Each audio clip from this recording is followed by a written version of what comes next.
وعد الرحمن عباده بالغيب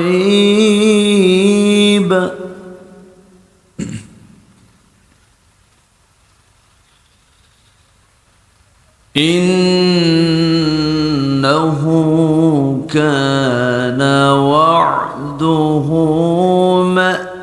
مأتيا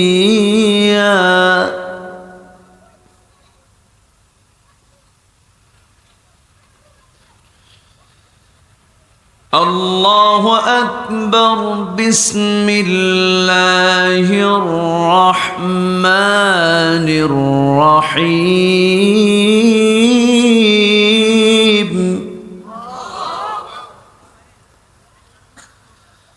إن الله وملائكته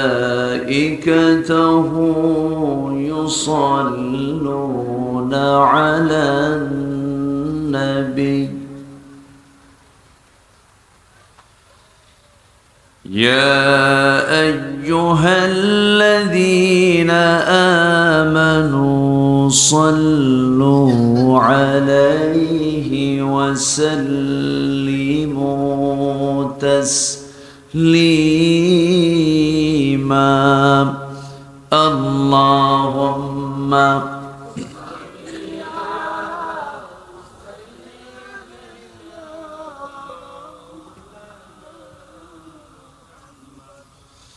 وعلى آله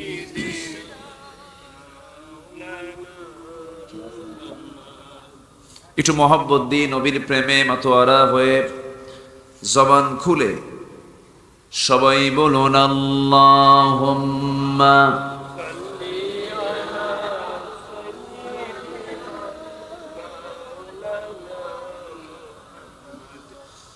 وعلى آله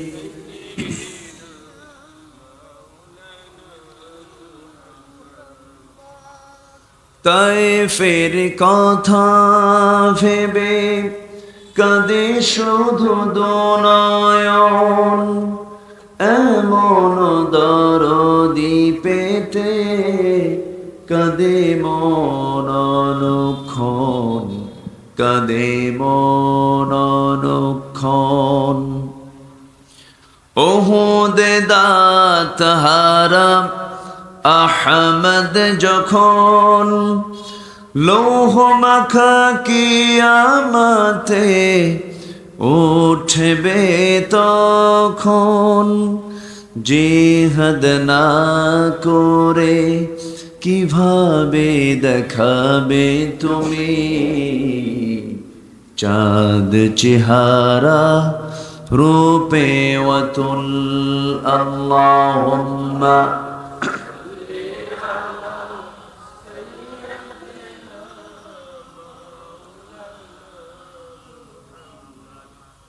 وعلى آله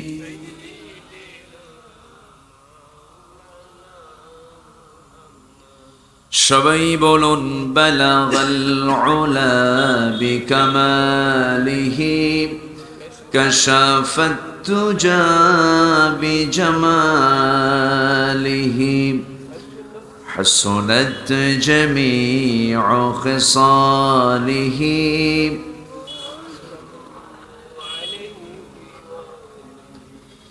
আরবের বুকি মক্কার পরে যেথায় মা আমিনার ঘর খোদার রহমতে কৌসার হয়ে ঝরছে বারংবার বালাগাল উলা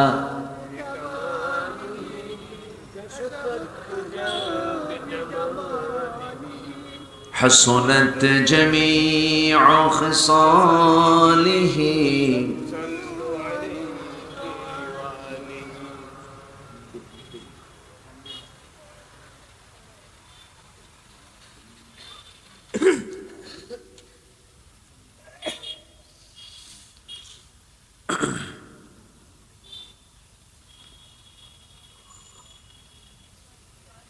ময়মনসিংহ জেলার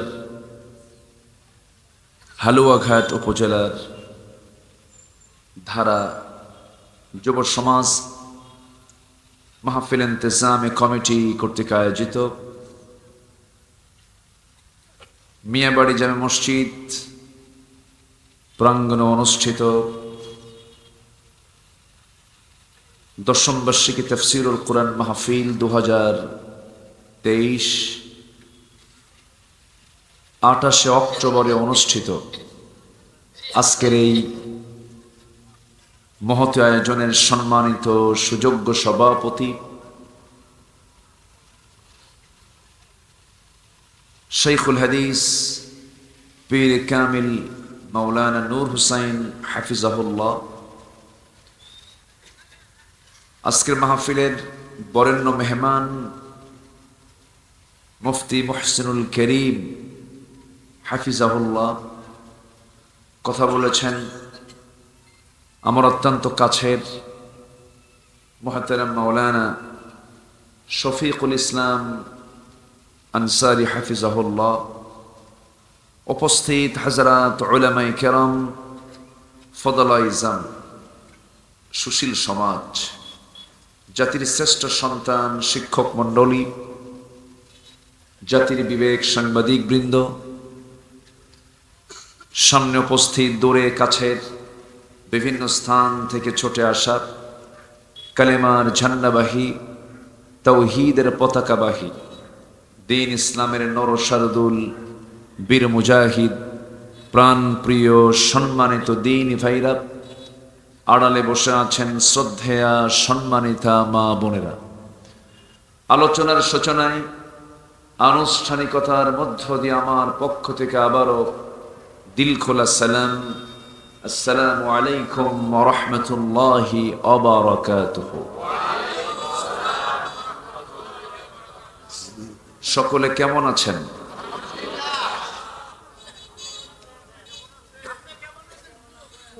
আমাকেও প্রশ্ন করেছেন, আমার কুশল জানতে চেয়েছেন। আল্লাহ তাআলা আমাকে আপনার মতো আপনার কাতারই রেখেছেন, বলি আলহামদুলিল্লাহ। পৃথিবীতে যত নিয়ামত আছে এর মধ্যে শ্রেষ্ঠ নিয়ামত হলো ভালো থাকা। এর চেয়ে বড় নিয়ামত আর কি আছে ভাই? গোটা দুনিয়া আপনার নামে দলিল হয়ে গেছে, কিন্তু আপনার ক্যান্সার, লাভ কি? এজন্য এত বড় একটা নিয়ামতকে আমরা যদি কাজে না লাগাই, সিহহাতাকা ক্বাবলা মারাদিক, আমার রাসূল বলেছেন ইগতানিম খামসান ক্বাবলা খামসিন, পাঁচটা অবস্থাকে তুমি গনিমত মনে করো, এটাকে চান্স মনে করো। এর মধ্যে একটা হলো অসুস্থ হওয়ার পূর্বে সুস্থতা, ফিরাগাকা ক্বাবলা শুগলিক, ব্যস্ত হওয়ার পূর্বে অবসরের, শাবাবাকা ক্বাবলা হারামিক, বার্ধক্য আসার পূর্বে যৌবনের, এরপর হায়াতিকা ক্বাবলা মাউতিক, মৃত্যুর পূর্বে জীবনের, এরপর গিনাকা ক্বাবলা ফাকরিক, অর্থাৎ প্রাচুর্য, অভাব আসার পূর্বে প্রাচুর্যের হক আদায় করতে বলেছেন মুহাম্মদ সাল্লাল্লাহু আলাইহি ওয়াসাল্লাম। আমরা সুস্থ আছি, সুস্থতার হক অসুস্থ হলে কি করা যায়? আদায় যায় না। যিনি আমাকে আপনাকে এমন বরকতময় জায়গায় আসার বসার তৌফিক দিলেন, শুকর আদায় করছি দিল থেকে, মন থেকে, কণ্ঠ উজাড় করে, আকাশ বাতাস মুখরিত করে, জবানটা খুলে বলছি আলহামদুলিল্লাহ। চিৎকার মেরে বলছি আল্লাহু আকবার, লা ইলাহা ইল্লাল্লাহ, আল্লাহু আকবার, ওয়ালিল্লাহিল হামদ, ওয়ালিল্লাহিল হামদ। সবাই বলি আল্লাহুম্মা ইন্নী আসআলুকা আল হুদা ওয়াত তুকা ওয়াল আফাফা ওয়াল গিনা। সবাই বলি আল্লাহুম্মা লাকা আসলামতু وبك آمنت وعليك توكلت وإليك أنبت وبك خاصمت। আমরা আল্লাহ তাআলার শুকর আদায় করে নিলাম। সম্মানিত হাজিরিন, আমার পূর্বের যিনি মেহমান, আমি তার আলোচনাগুলো শুনেছি, অত্যন্ত তত্ত্ববহুল, জ্ঞান নির্ভর, দলিল আদিল্লায় ভরা। তিনি প্রাঞ্জল ভাষায় কিছু কথা বলেছেন। আমি শেষ ক্লাসে, এলেম শূন্য মানুষ আমি, জ্ঞান গরিমা তেমন কিছু নেই, ভাঙ্গাচূড়া কিছু কথা বলতে চাচ্ছি। আমাকে সময় দেওয়া যাবে তো? সবাই সময় দেবেন? জোরে বলি ইনশাআল্লাহ। কিন্তু আমার দেশের একটা জাতীয় সমস্যা হলো, শেষ মেহমানকে এমন শেষে উঠানো হয় যে সময় মানুষের ক্লান্তি, বাড়ি ফেরা আর ঘুমের সময় হয়। ও, তাহলে এলাকার মানুষ ঘুমায় না? ও আচ্ছা, তাহলে এলাকার মানুষ জানলাম যে হালুয়াঘাটের মানুষ ঘুমায় না। ভালো। তো যাই হোক, আমরা সবাই থাকতে রাজি আছি তো ইনশাআল্লাহ? আমি এসেছি এখানে অনেক আগে, মাগরিবের পরপরই আমি চলে আসছি। আমি সবচেয়ে বেশি খুশি হই যদি আমাকে সবার আগে তুলে দেওয়া হয়, কিন্তু কপালে তো আমার নাই। আমার এমন সময় তুলে দেওয়া হয় আমার পরে আর কোনো পাওয়ার নাই, আমি হলাম লাস্ট পাওয়ার, শেষ মনে। এই জন্য শেষ ক্লাসটা, যে ওস্তাজ বসে আছেন আমাদের ওস্তাজ তুল্য, শেষ ক্লাস কিন্তু খুব কষ্টের। যখন ছাত্র জীবনে প্রথম ক্লাস পড়েছি খুব মজা লাগতো। শেষ ক্লাসে যখন ওস্তাদ আসতেন তখন ভাবতাম ওস্তাদ যাবে কখন, এরকম মনে হতো। তো যাই হোক, আমি খুবই খুশি, আমি আনন্দিত। এই চাঁদমাখা মুখগুলো আল্লাহ পাক আমাকে দেখার সুযোগ করে দিয়েছেন, আলহামদুলিল্লাহ। সম্মানিত ভাইরা, আমরা যে কিতাবের আলোচনা শুনতে এসেছি, কিতাবটা তো দুনিয়ার কারো লেখা বই নয়, দুনিয়ার কারো রচনা করো কোনো কিতাব নয়।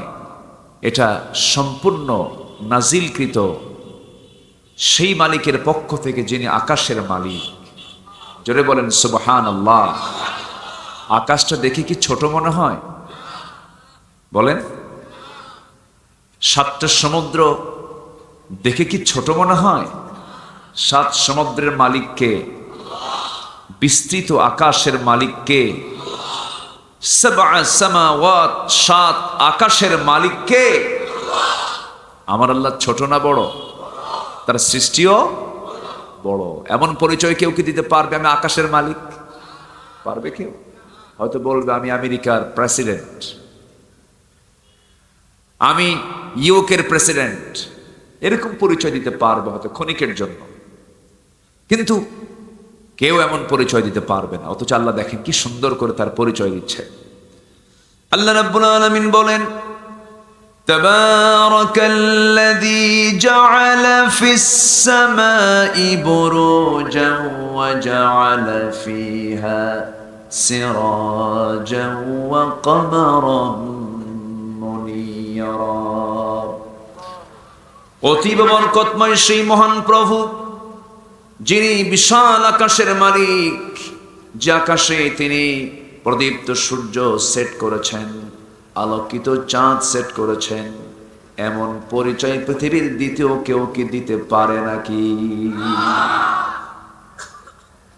আবার তিনি বলছেন তারপরে, ওহুয়াল্লাযী জাআলাল লাইলা ওয়ান নাহারা খিলফাতান লিমান আরাদা আন ইয়াযযাক্কারা আও আরাদা শুকুরা। তিনি সেই মহান প্রভু, যিনি রাতকে দিনের স্থলাভিষিক্ত করেছেন। এমন পরিচয় পৃথিবীর কেউ দিতে পারবে না, একমাত্র দিতে পারেন তিনি কে? আসতে বলবেন না কে? শীতের মধ্যে রাতকে দিনকে রাতের মধ্যে ঢুকায় দেন কে? এখন এই সময় দিন বড় না রাত বড়? রাতটা বড়। আবার আপনি চৈত্র মাসের দিকে চলে যাবেন, সেই সময় দিনটা অনেক বড় হয়ে যায়। এই যে দিনের মধ্যে রাত ঢুকানো, রাতের মধ্যে দিন ঢুকানো, তুলিজুল লাইলা ফিন নাহারি ওয়া তুলিজুন নাহারা ফিল লাইল ওয়া তুখরিজুল হাইয়া মিনাল মাইয়িতি ওয়া তুখরিজুল মাইয়িতা মিনাল হাইয়্যি وترزق من تشاء بغير حساب জোরে বলুন আল্লাহু আকবার। তিনি মৃত্যুকে জিন্দা করেন, জিন্দাকে মৃত্যু করেন, রাতের ভিতরে দিন ঢুকান, দিনের মধ্যে রাত ঢুকান। পৃথিবীর কারো ক্ষমতা নাই এমন ক্ষমতা, একমাত্র কেবলমাত্র শুধুমাত্র কার? কার? আল্লাহ। সে আল্লাহ কত বড়, কত বড় তিনি আছেন এমন জায়গায়, তিনি আমাকেও সেই জায়গায় ছায়ার, সেই আরশ আজিমের ছায়া তিনি আমাকে রাখতে চান। সুবহানাল্লাহ বলবেন না? একটা হাদিস আমাকে খুব লোভনীয় মনে হয় হাদিসটা আমার কাছে। সাবআতু ইযিল্লুহুমুল্লাহু ফি যিল্লিহি ইয়াউমুল লা যিল্লান ইল্লা যিল্লুহু। আল্লাহ তাআলা 7 শ্রেণীকে আরশ আজিমের ছায়ায় জায়গা দিবেন। আরশ আজিমের ছায়া কি এ পাড়া ও পাড়া? আরশ আজিম কই বলেন? কোথায়? আরশ আজিম কি 1 মাইল 2 মাইল দূরে? সেই আরশ আজিমের ছায়ায় 7 শ্রেণীকে জায়গা দিবেন। আল্লাহ তাআলা আমাদেরকে 7 শ্রেণীর অন্তর্ভুক্ত করে দিন। জোরে বলি আমিন। আলোচনার একটা পয়েন্ট আমি আউট করলাম। এই 7 শ্রেণী কারা একটু একটু করে আমি মাঝে মাঝে বলে দেব। জোরে বলি ইনশাআল্লাহ, জোরে বলি ইনশাআল্লাহ।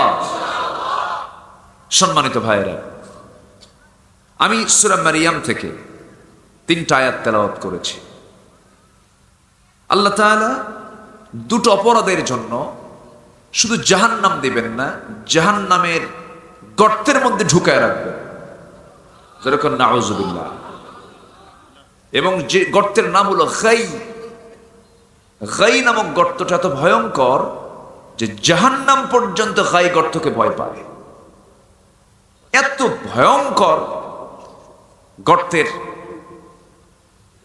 ভয়ঙ্কর একটা কঠিন সংবাদ কে জানাচ্ছেন? অপরাধ কয়টা? 2টা।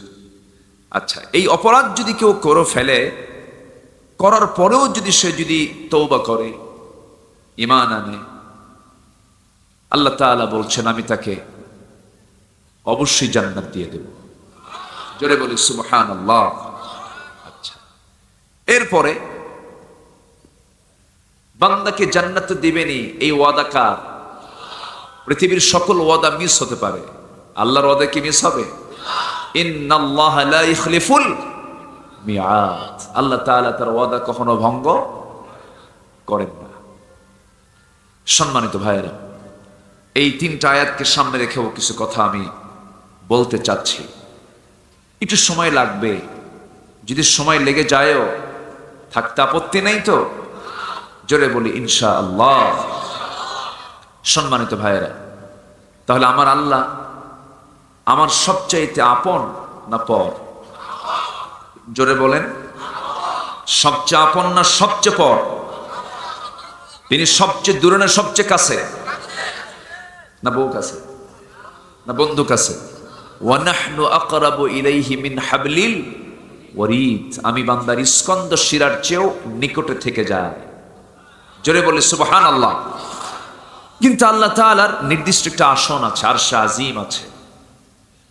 সে আরশ আজিমটা কোথায় এটা বলি, আমি আমার মূল পয়েন্টের দিকে যাচ্ছি। যেহেতু বলে ফেলেছি তো, আল্লাহ তাআলা আমাদের আরশ আজিমের ছায়ায় জায়গা দিবেন। এখন আরশ আজিমটা কই? আমরা যেখানে বসে আছি এটা হলো দুনিয়া। এই দুনিয়া 228টি দেশ মিলে এই দুনিয়া। এই দুনিয়ার 228টি দেশের মধ্যে একটা দেশ হলো বাংলাদেশ।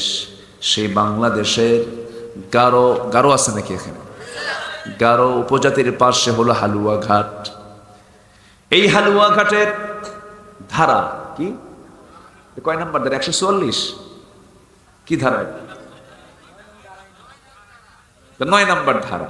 আচ্ছা যাক, ধারা আছে তো, একটা নাম্বার আছে তো।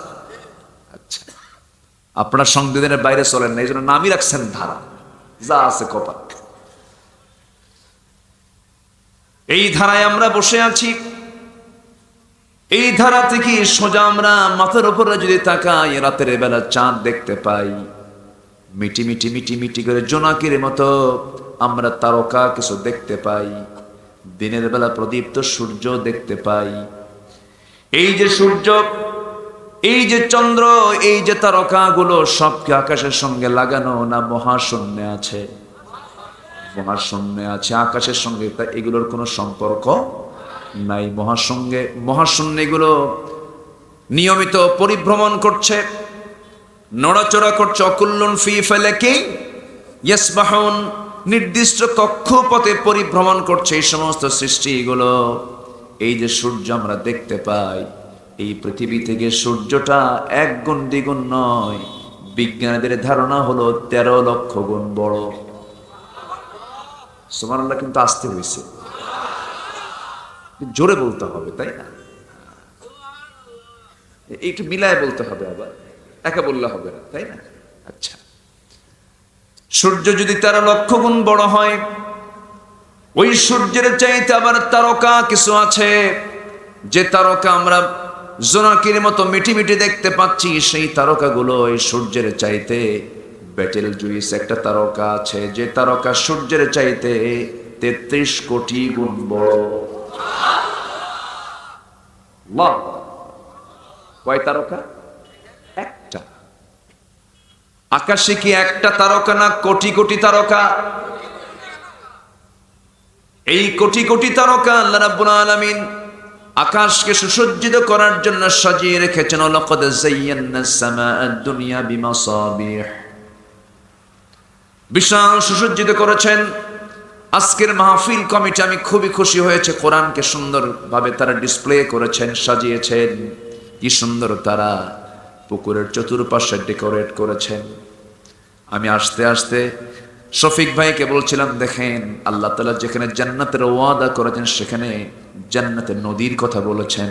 জান্নাতিন তাজরি মিন তাহতিহাল আনহার, যেখানে জান্নাত সেখানেই নহর থাকবে। যেরকম সুবহানাল্লাহ।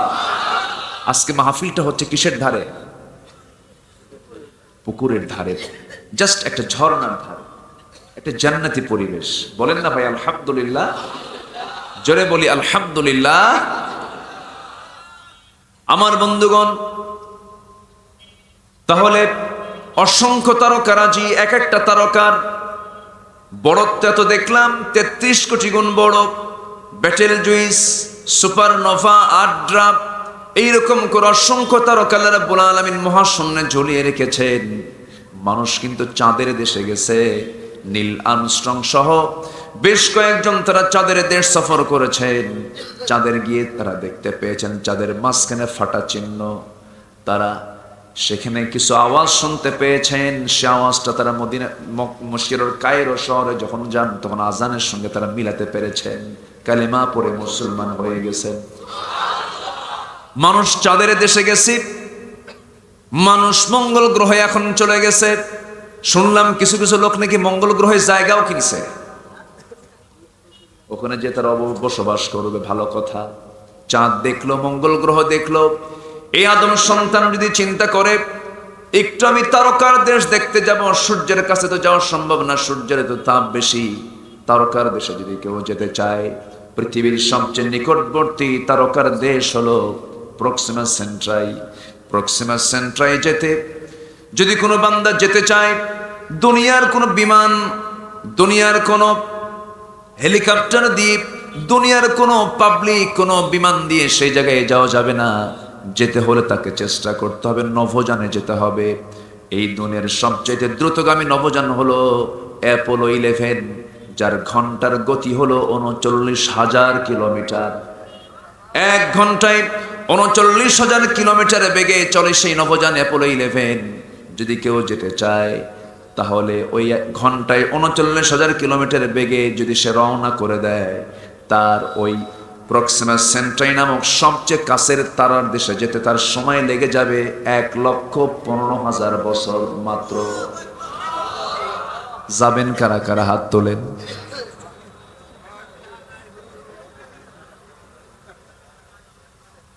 আমার আলোচনায় কি কষ্ট হচ্ছে নাকি আপনাদের? আমার আলোচনা একটু ভিন্ন ধরনের আমি একটু আলোচনা করি। গালগপ্প কম, হাউমাউ কম, লাফালাফি কম। আমার দেশে তো ওয়াজের বহু ক্যাটাগরি আছে, দেখেন না, জিকির করতে করতে পায়জামা নাই, এরকম আছে না? কিছু আছে, ঠিক না? যে আলোচনার ভিতর আয়াত নাই, হাদিস নাই, সে আলোচনা কোন আলোচনা? উঠছে আলু সানা। ওটা কি সানা?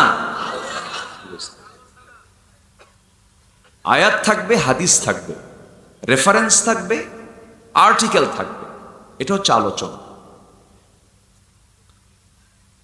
কিন্তু আমার দেশে তারেনারের বান্দরে কলা খাইছেন দূরে, ঘন্টার পরে ঘন্টা কাটায় দিচ্ছে না।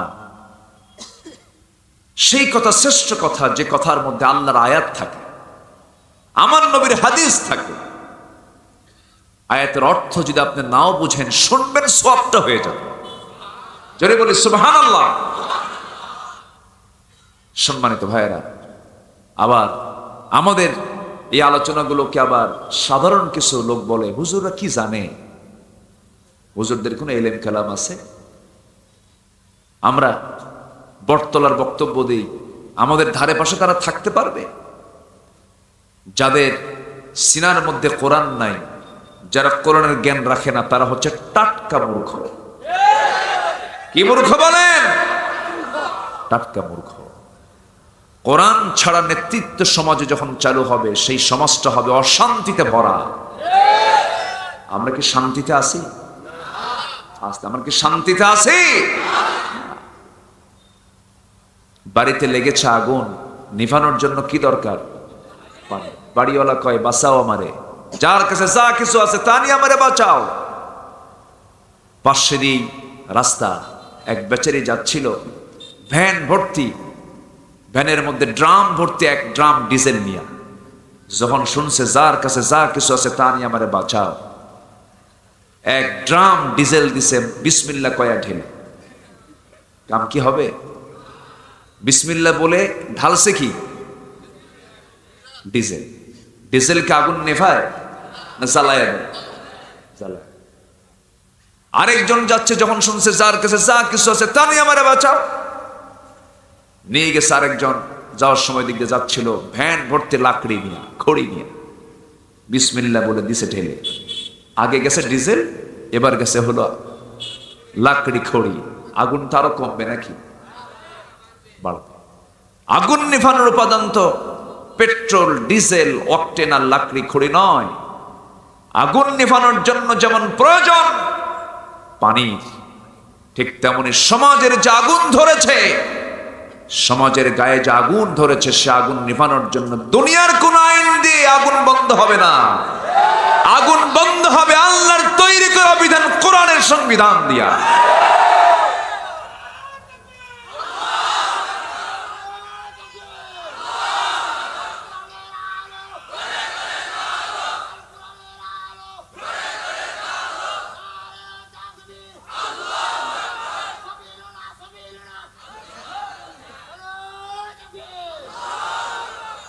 আল্লাহ কবুল করুন। আল্লাহু আকবার স্লোগান শুনলে অনেকের গায়ে চুলকায়, আছে না? এরকম আছে না? আল্লাহু আকবার, এই আওয়াজ, এই তাকবীর, রাব্বাকা ফাকাব্বির, এই তাকবীরে যার গা চুলকায়, ভাবতে হবে যে এই তাকবীর কি বিব্রত বোধ হয় যার কাছে, যার কাছে বিরক্তিকর মনে হয়, ভাবতে হবে ও হচ্ছে শয়তানের 1 নম্বর এজেন্ট। আমরা কি স্লোগান দেব? আমাদের আল্লাহর নাম ছাড়ার কোন স্লোগান আছে? আমার প্রাণ কার হাতে? তার নাম কার নেব? নাম যদি নিতেই হয়, নেব কার নাম? আল্লাহর নাম নেব, আল্লাহর নাম নেব। আমরা জন্ম নিয়েছি এই তাকবীর শুনে। যখন মুয়াজ্জিন আযান দেয় প্রথম আওয়াজ কি? আকামত যখন দেয় তো প্রথম আওয়াজ কি? ইমাম যখন শুরু করে প্রথম আওয়াজ কি? রুকুতে যেটা আওয়াজ কি? সেজদায় যেটা আওয়াজ কি? যখন সোজা হয়ে যাব, সোজা হব যেত, মরে সোজা হয় না? মরার আগে তার সোজা হয় না। সাপ ব্যাংকে ধরবে, ব্যাংক বলে মামা তুমিও থাকো আমিও থাকি, তুমিও কীটপতঙ্গ খাও আমিও কীটপতঙ্গ খাই, তুমিও বাঁচো আমিও বাঁচি, খামাখা আমারে ধৈর না। সাপ বলে বেটা চুপ কর। এই কথা বলি খপ করে ব্যাংকে যখন ধরতে নিয়েছে, ব্যাংক তো সহজে যেতে চায় না, মুখের ভিতরে ঢুকতেছে না সহজে, গ্যাঙ্গর গ্যাঙ্গর আওয়াজ। সলিমুদ্দির হাতে কি ওঠে? লাঠি নিয়ে কাকে মারবে? জালেম না মাজলুমকে? জালেমকে, সাপকে মারবে। সাপকে মারার জন্য খুঁজতেছে, পিছন দিক দিয়া সে সাপ ব্যাংক খেতে ব্যস্ত, সলিমুদ্দিন মেরে দিয়েছে তার গ্রীবাদে, সে ঘাড় বরাবর এক বাড়ি খায়া, মুখের ভিতরে ছিল ব্যাং, লাফ মেরে ব্যাংটা সামনে তার মুখ থেকে বের হয়ে বলল মামা কইছিলাম মামা সোজা হও। সোজা তো হইলে না মামা, কিন্তু সোজা ঠিকই হইছ মরার পর, ঠিক কিনা? মরার পর, মরার পরেও যখন বান্দা নামাজে দাঁড়ায়, কি বলে, যখন তার জানাজার জন্য যখন সবাই দাঁড়ায়, প্রথম তাকবীর কি? আরো জোরে বলেন। অতএব যারা বলে, যাদের কাছে তাকবীর, যাদের কাছে চুলকানি মনে হয়, বিব্রত মনে হয়, তাদের জানাজা না দিয়ে কুত্তা বিলায়ের মতো বিদায় করা দরকার। এই স্লোগান হচ্ছে আমাদের ইমানদারের মেইন স্লোগান, এটা পাওয়া। আল্লাহু আকবার। এর চেয়ে বড় অস্ত্র কিছু আছে নাকি?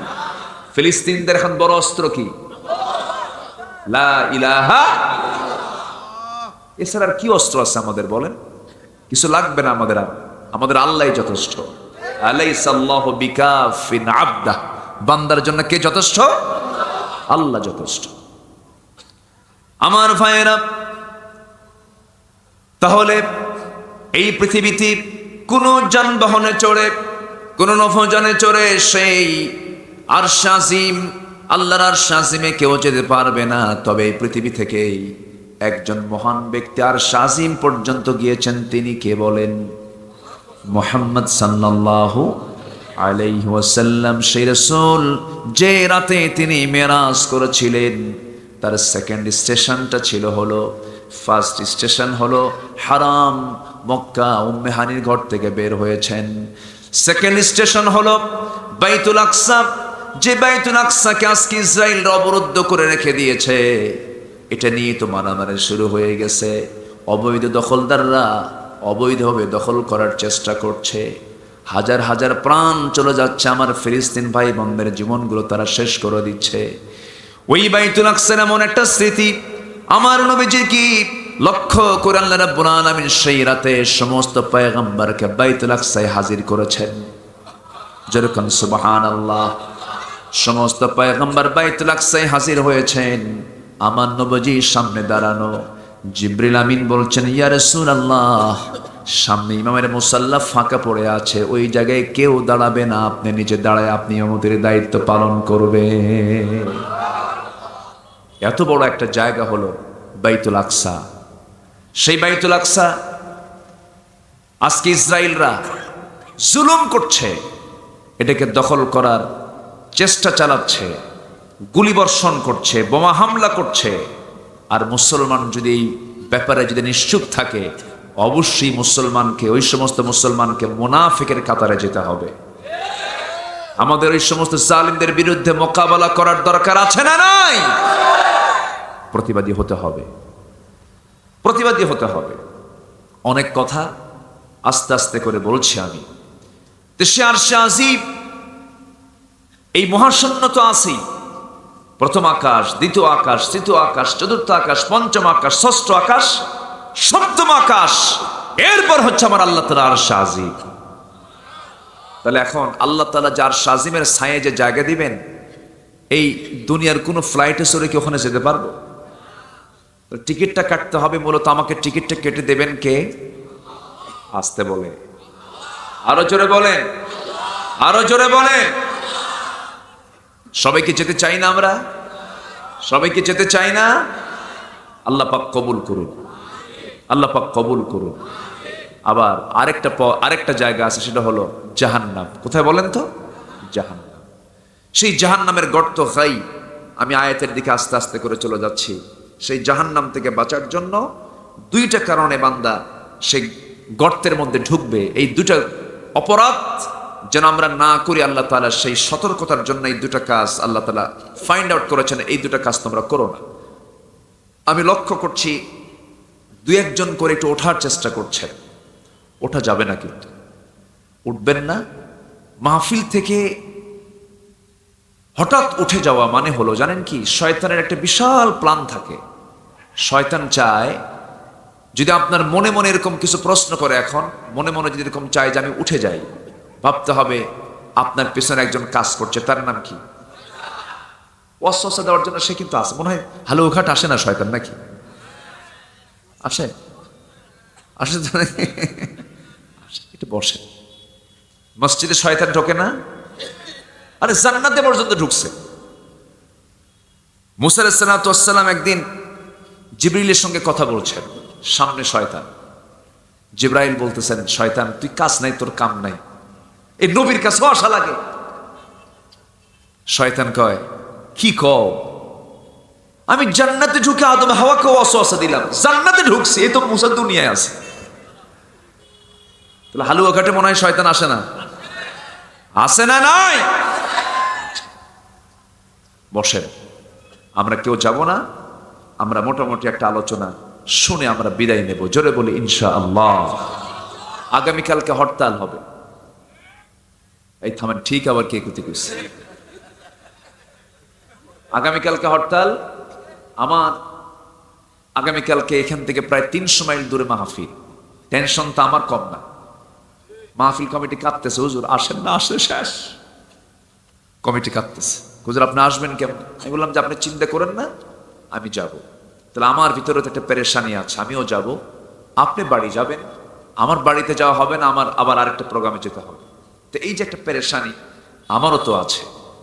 তো এসেছি যখন, এখানে আসার পরিপূর্ণ হক হলো শেষ দোয়া করে যাওয়া। জোরে বলে ইনশাআল্লাহ। বসেন, এই কথাগুলো বলা লাগতো না, বেশি রাতের কারণে এই কথাগুলো বলতে হলো। সম্মানিত ভাইয়েরা, তার সেই দুটো বড় অপরাধ কি, যে দুটো বড় অপরাধের জন্য আল্লাহ তাআলা শুধু জাহান্নাম দিয়ে তাকে ক্ষান্ত করবেন না, গর্তের মধ্যে ঢুকায় দিবেন। এত মারাত্মক ভয়ঙ্কর। সেই জাহান্নাম থেকে বাঁচার দরকার আছে না নাই? সূর্যটা কি আমরা ছোট মনে করি না বড় মনে করি? শুধু বড় না, অনেক বড়। জাহান্নামের মুখে যদি সূর্যকে ফেলে দেওয়া হয়, ছেড়ে দেওয়া হয়, নিমিষেই হেরে যাবে সূর্য, খুঁজে পাওয়া যাবে না। বাচ্চার মুখের ভিতরে যেমন চকলেট দিলে যেমন নিমিষেই শেষ হয়ে যায়, জাহান্নামের গর্তের মুখে যদি সূর্যকে ছেড়ে দেওয়া হয়, জাহান্নাম টেরই পাবে না কি ঢুকছে না। এমন ভয়ঙ্কর জাহান্নাম আছে না নাই? আমার ভাইয়েরা, সূরাটার নাম হলো মারিয়াম। আল্লাহ রাব্বুল আলামিন গোটা কোরআনে কোন নারীর নাম উল্লেখ করেন নাই, কোন নারীর নামে কোন সূরা দেন নাই, শুধু এক্সেপ্ট মারিয়াম। মারিয়াম ছাড়া আয়েশার নাম নাই, খাদিজার নাম নাই, আসিয়ার নাম নাই। কিন্তু তাদের নাম না থাকলেও তাদেরকে ইশারা করে আল্লাহ রাব্বুল আলামিন আয়াত নাজিল করেছেন। ইমরাতা ফিরাউন বলেছেন। আয়েশার নামে আয়াত নাজিল হয়েছে, কিন্তু নাম আসে নাই। কোন সাহাবীর নামে সরাসরি কোন নাম আসে নাই, শুধু একজন সাহাবী ছাড়া। ফাকাল যাইদুম মিনহা, যায়েদের নামটা কোরআন শরীফে আসছে। মারিয়ামের নামটা আল্লাহ রাব্বুল আলামিন কোরআনে কারীমে কোট করেছেন। আর বাকি আরো নবীদের নাম আছে না নাই বলেন? নবীদের নামটা আছে। ফেরাউনও কিন্তু বাদ পড়েনি, ফেরাউনের নামটাও কিন্তু আছে। অনেকে মানে ভাববেন না যে শুধু ভালো লোকের নাম থাকবে, কোরআনে জঘন্য লোকের নামও আছে না নাই? আচ্ছা, হামানো বাদ পড়েনি। অফিরাউনা ওয়া হামানা ওয়া জুনুদাহুমা। হামানের নাম নিয়েছেন, ফেরাউনের নাম নিয়েছেন। সম্মানিত ভাইয়েরা, মারিয়াম, আল্লাহ তাআলা এই মহিলার নামটা নিতেন না, নিয়েছেন একটা কারণে, কারণ তার একটা সন্তান ছিল যার স্বামী ছিল না, যে সন্তানের বাবা ছিল না, যিনি বাবা ছাড়া এই পৃথিবীতে আল্লাহর বান্দা হয়ে এসেছেন, তিনি আবার আসবেন, তিনি আসমানে আল্লাহ তাআলা তাকে উঠায় নিয়েছেন। সেই নবীর নাম কি? ঈসা নিয়া খ্রিস্টানদের প্যাঁচ আছে না নাই? আছে না নাই? ঈসাকে তারা কার বেটা বলে? বেটা বলে। এটা এলাকায় বেটা কয় নাকি, বোঝেন নাকি? বেটা মানে কি বোঝেন তো? ওয়ালাদ। আচ্ছা, ওয়ালাদ ছেলে। আচ্ছা, তারা ঈসা আলাইহিস সালামকে আল্লাহর ছেলে বলে। আর ইহুদিরা, যেটা ইসরায়েলের এই বদমাইশ, এরা বলে কি জানেন? ওজায়ের হলো আল্লাহর ছেলে। মানে দুই গ্রুপ, একজন ওজায়েরকে বানায় দেয় আর একজন ঈসাকে বানায় দেয়। কার বেটা বানায় দেয়? দেখি সত্য না মিথ্যা? এই মিথ্যা আরোপ কার উপরে দিচ্ছে? কার উপরে দিচ্ছে? যারা আল্লাহর উপরে মিথ্যা আরোপ দিতে পারে, তারা কি আমাকে আপনাকে আদর করবে? তারা কি আমাকে আপনাকে আদর করবে? তারা কি বলে? কোরআন বলতেছে, وقالت اليهود عزير ابن الله وقالت النصارى المسيح ابن الله ذلك قولهم بأفواههم। ইহুদিরা বলে, যারা জিউস, এই যে ইসরায়েলে 56 লক্ষ ইহুদি আছে, আমেরিকাতে আছে এত সংখ্যক ইহুদি, মোট জনসংখ্যার 2% আছে আমেরিকায়। আমেরিকার ক্ষমতায় যারা প্রেসিডেন্ট হয়ে যারা ক্ষমতার মসনদে বসে, সম্পূর্ণ সিলেকশন করে হলো ইসরায়েলের বাচ্চারা। এই ইহুদিরা বাটা কোম্পানির মালিক, Lever Brothers, KitKat, Pepsi, Coca Cola, সমস্ত অস্ত্র, অ্যাটম বোম, দুনিয়ার যত আধুনিক অস্ত্র প্রযুক্তিগুলো আছে, সব প্রযুক্তিগুলো তারা মালিকানা করছে। ওয়ার্ল্ড ট্রেড, বিশ্ব বাণিজ্যের সমস্ত নিয়ন্ত্রণগুলো তারা করে। তারা যদিও তারা ইসলাম বিরোধী শক্তি, কিন্তু জ্ঞান বিজ্ঞানে তারা পিছিয়ে না আগায়া আছে। পিছায় না আগায়া? আগায়া। আর আজকে মুসলমান, প্রতি 4 জনে একজন মুসলমান। গোটা পৃথিবীতে 180 কোটি মুসলমান, ইহুদি মাত্র 1.5 কোটি, আর মুসলমান হলো 180 কোটি মুসলমান। 56টি মুসলিম রাষ্ট্র, প্রতি 4 জনে একজন মুসলমান। এই পৃথিবীতে যত ধনী রাষ্ট্র আছে, 1 থেকে 10 পর্যন্ত গুনতে গেলে এর মধ্যে অধিকাংশই হবে মুসলিম রাষ্ট্র। 1 নম্বর ধনী রাষ্ট্র হলো কাতার। এই যে মুসলমান সম্পদে, সংখ্যায়, সব দিক থেকে বেশি হওয়ার পরেও আজকে গোটা পৃথিবীতে সবচেয়ে বেশি মার খাচ্ছে কোন জাতি? কোন জাতি? মুসলমান। কেন? জ্ঞানে, বিজ্ঞানে, তাকওয়ায়, ইমানদারি, ইমানের চরিত্রে মুসলমান আগায়া না পিছায়া? আগায়া না পিছায়া? পিছায়া। ইসরায়েল মধ্যপ্রাচ্যের একটা বিস্ফোরক বানায় রাখছে। 70-80 বছর ধরে এই জুলুম নির্যাতন তারা করে যাচ্ছে, মুসলমানদের প্রতি নির্যাতন করছে। আমাকে উপজেলা চেয়ারম্যান মহোদয় একটু বলে গেছেন, আপনি একটু এই ব্যাপারে কিছু কথা বলবেন। উনি চলেই গেছেন, আমি তাকে কিছু শোনাতাম, বলতাম। তো এই ফিলিস্তিন, কোন ফিলিস্তিন? যে ফিলিস্তিনের বাইতুল মুকাদ্দাস নির্মাণ করেছেন সুলাইমান আলাইহিস সালাতু ওয়াস সালাম। আল্লাহু আকবার বলেন। এখান থেকে শাসন করেছেন গোটা পৃথিবী সুলাইমান। বিমানে চড়েছেন আজ থেকে 4000 বছর আগে। আল্লাহু আকবার বলবেন না? বিমানে চড়ছে প্রথম কারা? নবীরা। কারা বলেন? কারা? নবীরা। নবীরা চড়েছেন।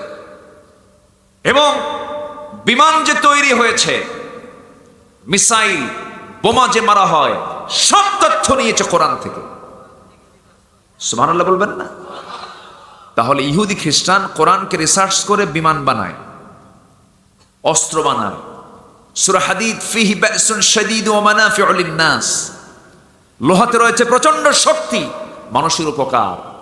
আল্লাহ সব বলে দিয়েছেন কোরআনে। অথচ মুসলমান ওরা বানায় হলো এই আধুনিক প্রযুক্তিকে ডেভেলপ করে, আর মুসলমান কোরআন থেকে রিসার্চ করে বের করে হলো ফরজ নামাজের পরে মোনাজাত করবে কি করবে না। কি গবেষণা না! মুসলমান গবেষণা করে যে নাভিতে হাত বাঁধবে না বুকে হাত বাঁধবে, এই নিয়ে মারামারি। যদি কেউ নাভিতে হাত বাঁধে আপত্তি আছে, বুকে হাত বাঁধলে আপত্তি আছে, যদি না বাঁধে তাও আপত্তি নেই। অথচ যে জিনিসটা না বাঁধলেও নামাজ হয়, বুকে বাঁধুক নাই নাভিতে বাঁধুক, যে আমিন যদি কেউ নামাজে নাও বলে তাও নামাজ হয়ে যায়, সে আমিন নিয়া আর সেই নাভিতে আর বুকে হাত বাঁধা নিয়া ফতুয়া দেয়। নাভিওয়ালা বলে বুকে হাত বাঁধা হারাম, বুকে হাত বাঁধা বলে নাভিতে হাত বাঁধা হারাম, দুটোই হারাম বানায় দিচ্ছে। এখন সলিমুদ্দি এখন হাত বাঁধবে কই? নামাজে দাঁড়ায় এখন হাত বাঁধার জায়গা পাচ্ছেন, এটাও হারাম, বুটে হারাম। আল্লাহু আকবার কপালে, নিচে কোথায়? এই জাতির ভিতরে ফিতনা সৃষ্টি করার জন্য কিছু বদমাইশ মুফতি নামের কিছু ফিতনাবাজ আছে। আসতে বলবেন না, আছে না নাই? ইয়াসসিরু ওয়ালা তুআসসিরু, সহজ করো কঠিন করো না বলেছেন মুহাম্মদ সাল্লাল্লাহু। এরা কঠিন বানায় ফেলে, খালি বলে এটা হারাম, এটা হারাম, এটা হারাম, এটা হারাম। ওদের মধ্যে কোনো হালাল কিছু নেই, সব হারামই ওদের আছে না, আছে না?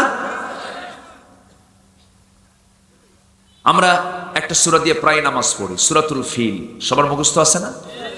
সূরা ফিল।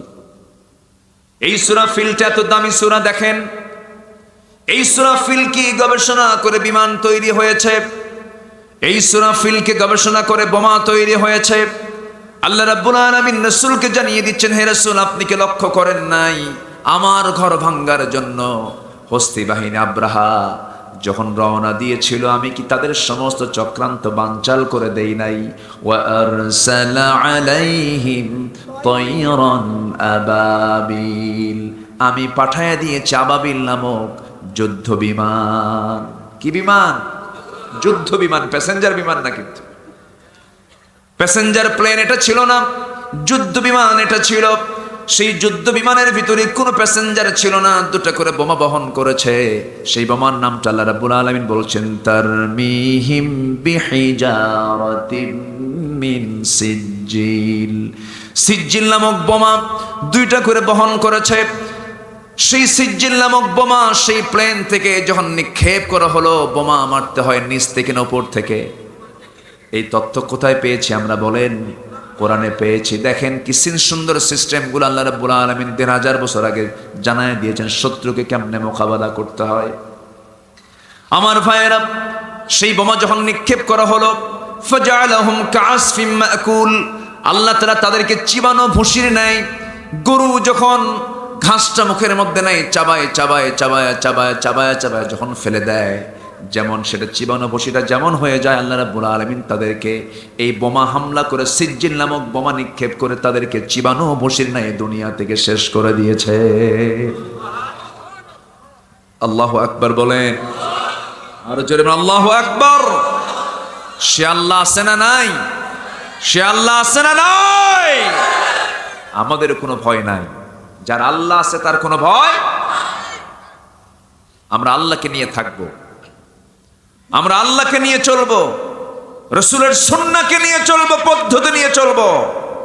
নেতা যদি মানতি হয়, একজন নেতা আমার, তিনি হচ্ছেন মুহাম্মদ সাল্লাল্লাহু। নেতা তো বহু দেখলাম, নেতা শুধু মিছা কথা কয়, ঠিক কিনা?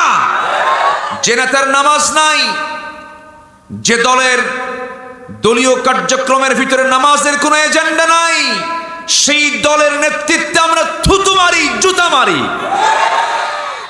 ঠিক কিনা?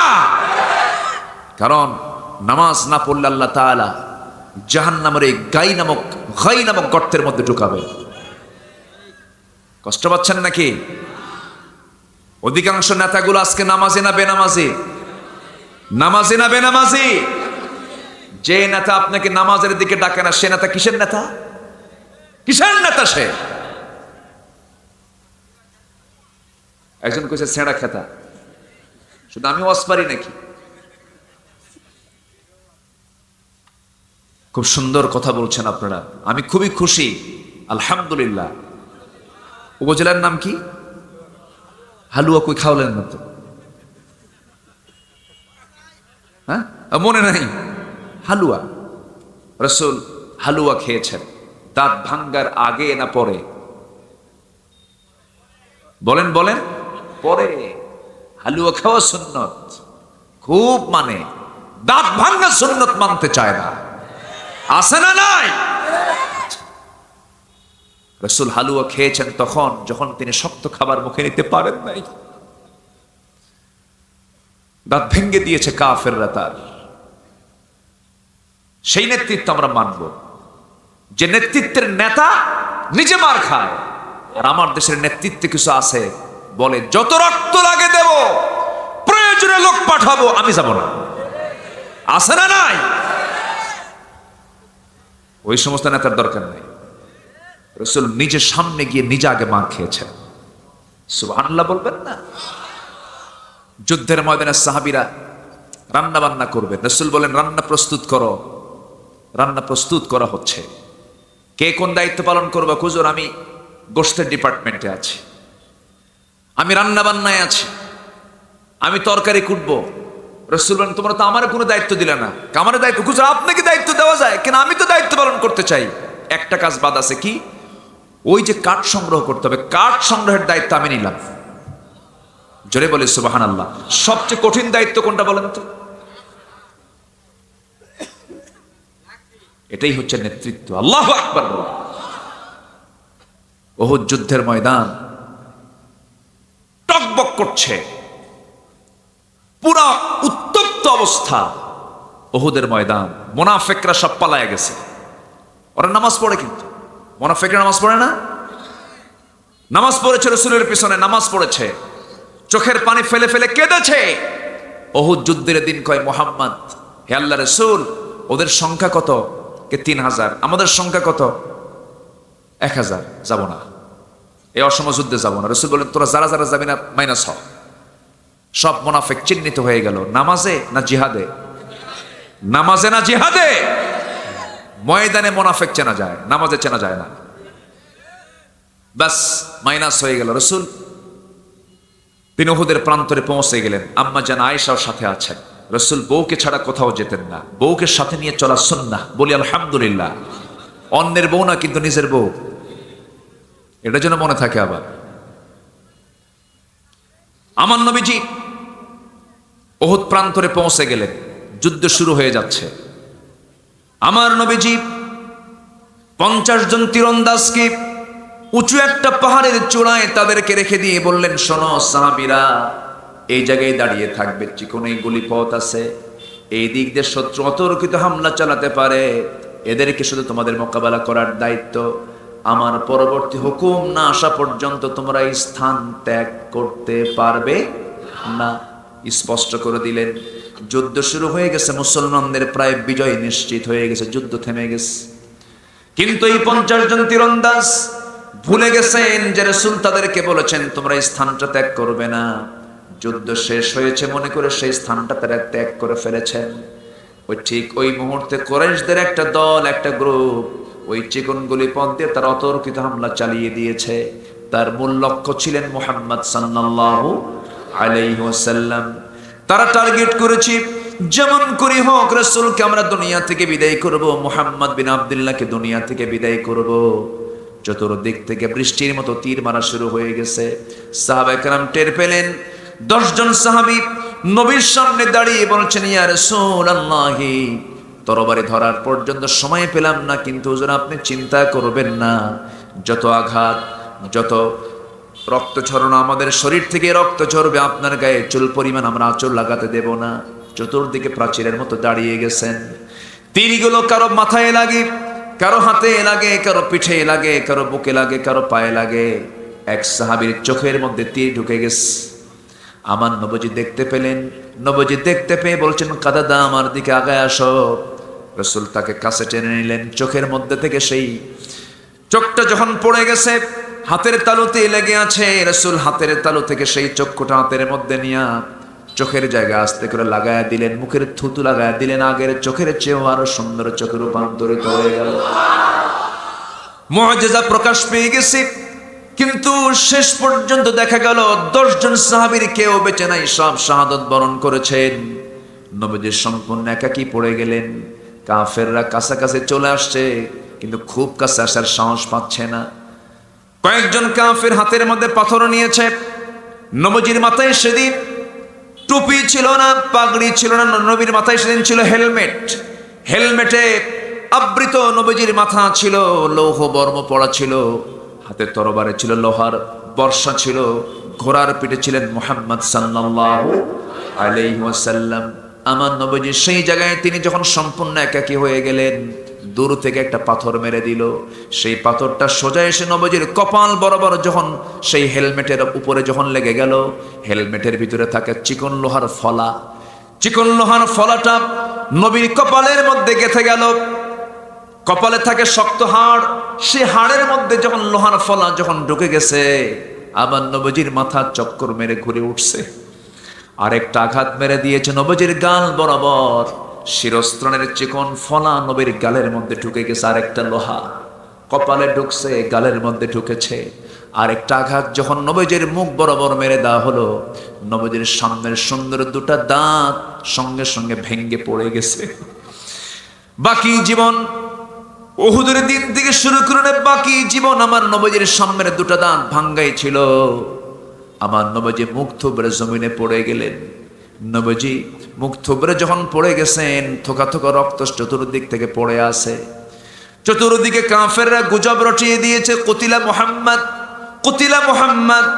নবীর মৃত্যুর সংবাদ যখন পাগল সাহাবী ওমর ফারুকের কানে যখন চলে গেছে, তরবারি বের করে বলছে, রাসূল শূন্য দুনিয়ায় ওমরের বাঁচার কোনো শখ নাই রে। যুদ্ধে ঝাঁপিয়ে পড়েছেন তিনি, আবার যুদ্ধ শুরু করেছেন তিনি।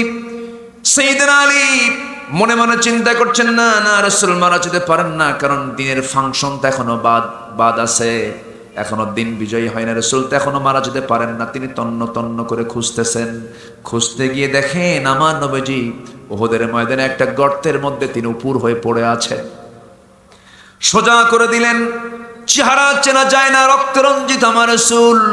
সাইয়েদনা আলী নবীর চেহারার দিকে তাকায়া কাঁদতে কাঁদতে বলছেন, ইয়া রাসূলুল্লাহ, যে মক্কার কুরাইশ আপনাকে এত যন্ত্রণা দিল, এত কষ্ট দিল, আপনি তাদের জন্য লানত করুন।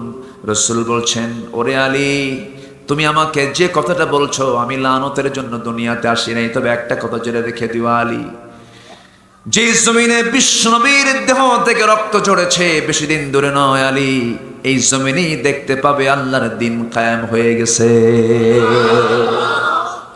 আমার নবীজি সেই জায়গায় পড়ে আছেন।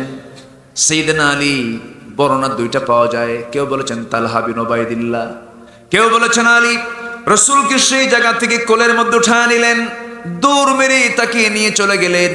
একটা পাহাড়ের উঁচুতে তাকে শোয়া রাখলেন। সেই উঁচু জায়গাটা আল্লাহ পাক আমাকে একাধিকবার দেখার সুযোগ করে দিয়েছেন। সেই জায়গায় তিনি বসে যখন তাকে শোয়া রাখা হলো, কপালে লোহাটা খাড়া হয়ে আছে, গালের মধ্যে লোহার ফলাটা খাড়া হয়ে আছে, দাঁত দুইটা ভাঙ্গা। আমার নবীর পাশ ওবাইদা ইবনুল জাররাহ বসে আছেন। ওবাইদা দেখে দেখে কাঁদতেছেন, কি করা যায়, কেমনে এটা বের করা যায়। ওবাইদা রাদিয়াল্লাহু তাআলা আনহু নবীজির কপালে বিদ্ধ সেই লোহাটা হাত দিয়ে টান মেরে খুলবেন, পারেন না। নবীজি আউ চিৎকার করছেন, পারছেন না টান দিতে, রাসূল কষ্ট পাচ্ছেন। আস্তে টান দিলে হবে না, জোরে টান দিতে হবে। কেমন করে টান দিবেন তিনি? হাত দিয়ে না, টান দিয়া কেমন করে হাত দিয়ে তিনি টান দিবেন, বেয়াদবি হয়। দাঁতটা লাগায়া দিলেন, দাঁতটা লাগায়া দিয়া লোহার ফলায় দাঁত লাগায় এত জোরে টান মারলেন, এক টানে সেই লোহার ফলা বের হলো। কিন্তু দেখা গেল ওবায়দার সামনের দুটো দাঁত সঙ্গে সঙ্গে ভেঙ্গে পড়ে গেছে। রাসূল বলছেন, ওবায়দা, দাঁতের দিকে খেয়াল না করে এত জোরে টান দিলা কেন? তোমার তো দাঁত ভেঙ্গে গেল। ওবায়দা বলছে, হুজুর, দাঁত কেন ভাঙ্গা হবে? শুধু দাঁত কেন, আপনার মহব্বতে যদি আমার কলিজাটা ছিঁড়েও যায়, আমার বিন্দু পরিমাণ কোনো কষ্ট হবে না। ওবাইদা ইবনুল জাররাহ রাদিয়াল্লাহু তাআলা আনহু এর পরে শিরস্ত্রাণের সেই লোহাটা গাল থেকে টান মেরে বের করবেন। টান মেরেছেন, সঙ্গে সঙ্গে ফিনকি দিয়ে রক্ত পড়া শুরু হয়ে গেছে। হাতের অঞ্জলি ভরে সেই রক্তগুলো হাতের মধ্যে নিচ্ছেন, রসুলকে দেখতে দিচ্ছেন না। সেই রক্তগুলো জমিনে ফেলতে দিবেন না তিনি, সেই রক্তগুলো আস্তে করে রসুলকে না দেখায় তিনি চুষে চুষে পান করছেন। রসুল বলছেন, ওবায়দা কার রক্ত পান করো হুজুর? আপনার রক্ত জমিনে ফেলতে দেব না আমি, আপনার রক্ত আমি জমিনে ফেলতে দেব না। সঙ্গে সঙ্গে রসুল বলছেন, ওবায়দা যার দেহের ভিতরে আমার রক্ত প্রবেশ হলো সেই দেহ কোনোদিন জাহান্নামী স্পর্শ করতে পারে না রে ওবায়দা। আমার নবীজি ব্যান্ডেজ লাগানো আছেন, খেতে পারছেন না। এরপরে যখন খেতে শক্ত কোনো খাবার খেতে পারেন না, সেই সময় খেয়েছেন হালুয়া। কি খেয়েছেন বলেন? হালুয়া খেয়েছেন। আমার নবীজি এই দিকে মাথায় ব্যান্ডেজ লাগানো, যুদ্ধ থেমে গেছে কিন্তু মদিনার চতুর্দিকে ছড়িয়ে পড়েছে। রাসূল দুনিয়া থেকে বিদায় নিয়েছেন। একজন সাহাবী যুদ্ধে আসতে পারেন নাই, নতুন বিয়ে করেছেন, রাত্রিবেলা সহবাস করেছেন। গোসলখানায় তিনি হাম্মামখানায় গোসল করার জন্য ঢুকেছেন, ফজর নামাজ পড়বেন। এমন সময় সংবাদ আসলো, ও হানজালা, তুমি কি জানো রাসূল দুনিয়াতে বেঁচে নাই?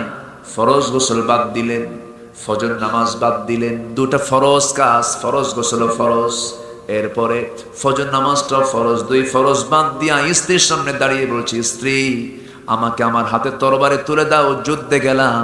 রাসূল সুন্নাত দুনিয়াতে আমার বাঁচার কোনো শখ নাই, আমি যেন শহীদ হয়ে যাই, আমার জন্য দোয়া করো।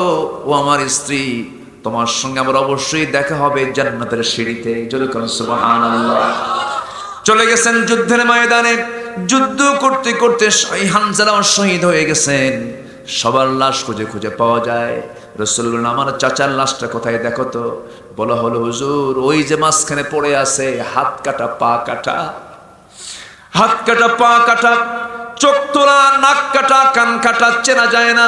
বুকটা চিড়ে বুকের ভিতর থেকে কলিজা বের করে ফেলে দিয়েছে, চাবায়া চাবায়া পিতৃহত্যার প্রতিশোধ না হয়েছে। আমার নবীর চাচা আমির হামজার লাশটা কেউ চিনতে পারে না।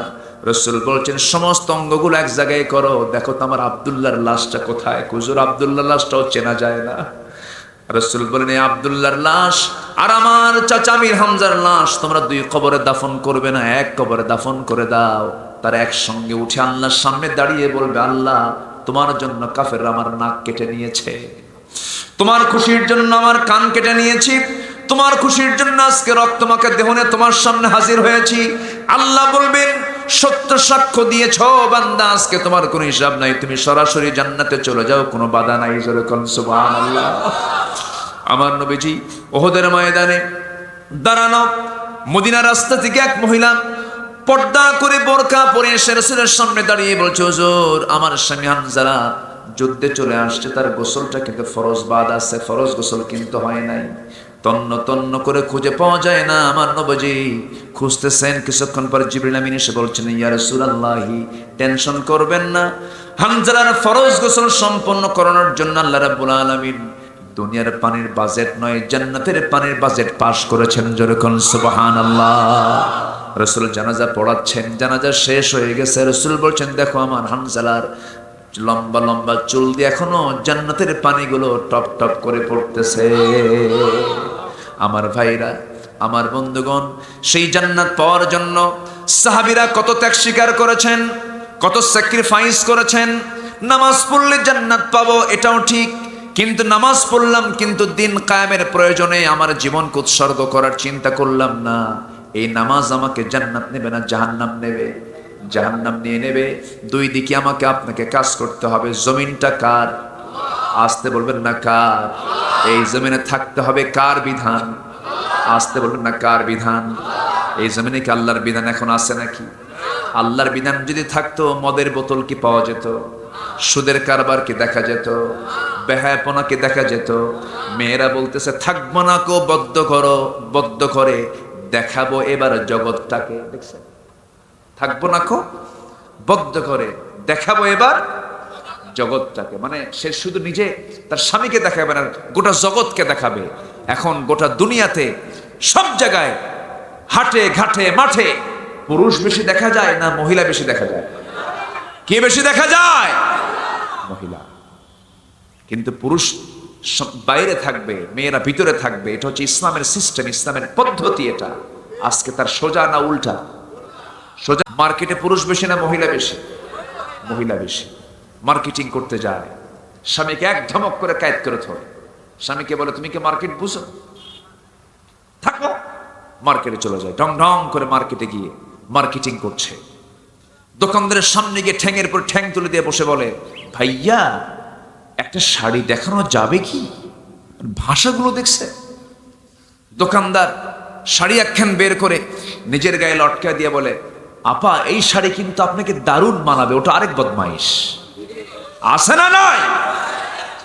এই বেহায়াপনাগুলো চলছে, এগুলো ওয়াজ করে বন্ধ হবে না,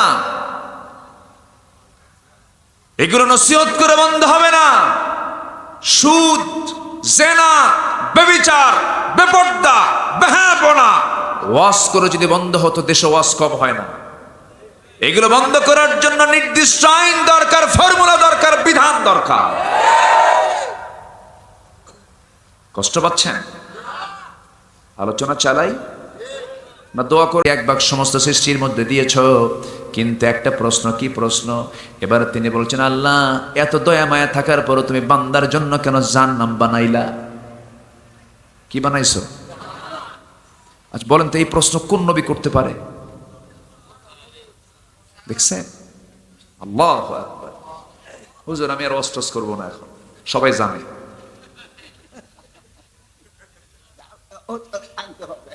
জি বলি আলহামদুলিল্লাহ, আলহামদুলিল্লাহ বলেন। কোন নবী হতে পারে বলেন তো? আল্লাহকে প্রশ্ন করেছেন বেশি বেশি কোন নবী? বেশি করে প্রশ্ন করছেন। ওয়াকাল্লামাল্লাহু মূসা তাকলীমা, বারবার প্রশ্ন করেছেন। আল্লাহ বললেন, মূসা আমি জাহান্নাম বানাইছি কেন? তুমি শুনবা। হ্যাঁ, তোমার দয়া মায়া বেশি, তুমি বান্দাকে জাহান্নাম দিয়ে থাকবা কেমনে তুমি? আল্লাহ দেখছেন কি প্রশ্ন করছে, কি একটা জটিল প্রশ্ন। আল্লাহ বললেন, মূসা তোমার তো প্রশ্ন এরকম সাইজেরই বেশি। জোরে খান সুবহানাল্লাহ। এরকম করে মাঝে মাঝে তিনি প্রশ্ন করতেন। একদিন প্রশ্ন করছেন, আল্লাহ আমার তো ঘুম ধরে, তোমার কি ঘুম ধরে না? আল্লাহ বলতেছে, মূসা আমার ঘুম ধরে কি ধরে না তুমি কি বুঝো না? আল্লাহ বুঝি, এরপর একটু বললাম তোমার মহব্বত করি তো, তুমি কি ঘুমাও না? আল্লাহ আল্লাহ বলছেন, তুমি এই মুহূর্তে গ্লাস নাও। গ্লাস নিয়েছে, গ্লাসটা ধরে থাকো। গ্লাসটা ধরে আসেন, কিন্তু মনটা খারাপ। আল্লাহ বলেন, মূসা মন খারাপ কেন? আল্লাহ গ্লাস ধরা কোনো কাজ হলো? তুমি আমাকে গ্লাস ধরতে দিলা? গ্লাস ধরেছে। এর মধ্যে আল্লাহ তাআলা তার মধ্যে দিয়েছেন ঘুমের ভাব, তন্দ্রা, মানে পুরোপুরি ঘুম না, কিন্তু ঘুম এর আগের যে কাজ তন্দ্রা, ঝিমুনি একটা ভাব। যখন চলে আসছে, হাতে ছিল কাঁচপাত্র গ্লাস, গ্লাস গাছে পড়ে বলে ফেলেছেন ইন্না লিল্লাহ। আল্লাহ বললেন, মূসা দায়িত্ব নাকি খুব ছোট হলো, গ্লাস ধরার দায়িত্ব। গ্লাস পড়লো কেন? আল্লাহ দোষ তো আমার না, ঘুমটা দেওয়ার কি দরকার ছিল এই সময়? আল্লাহু আকবার। খুব দামি নবী ছিলেন, প্রচন্ড মেধা ছিল তার, এবং রাগও ছিল সবচেয়ে কোন নবীর বেশি। খুব রাগ ছিল। 2 বছর বয়সে থাপ্পড় মারছেন ফেরাউনকে। ফেরাউন টের পাইছে, কি থাপ্পড় রে বাবা, বুঝলেন? সেই মুসার মেজাজ এখন মুসলমানদের মধ্যে আনা দরকার, ঠিক কিনা? মুসার লাঠি হাতে নিয়া বাতিল দুর্গাঘাত হানার সময় এখন মুসলমানে কাউকে মানে না আল্লাহ ছাড়া। এই মতের পক্ষে রাজি আছেন কারা কারা? হাত উঁচু করে দেখেন মুসলমান।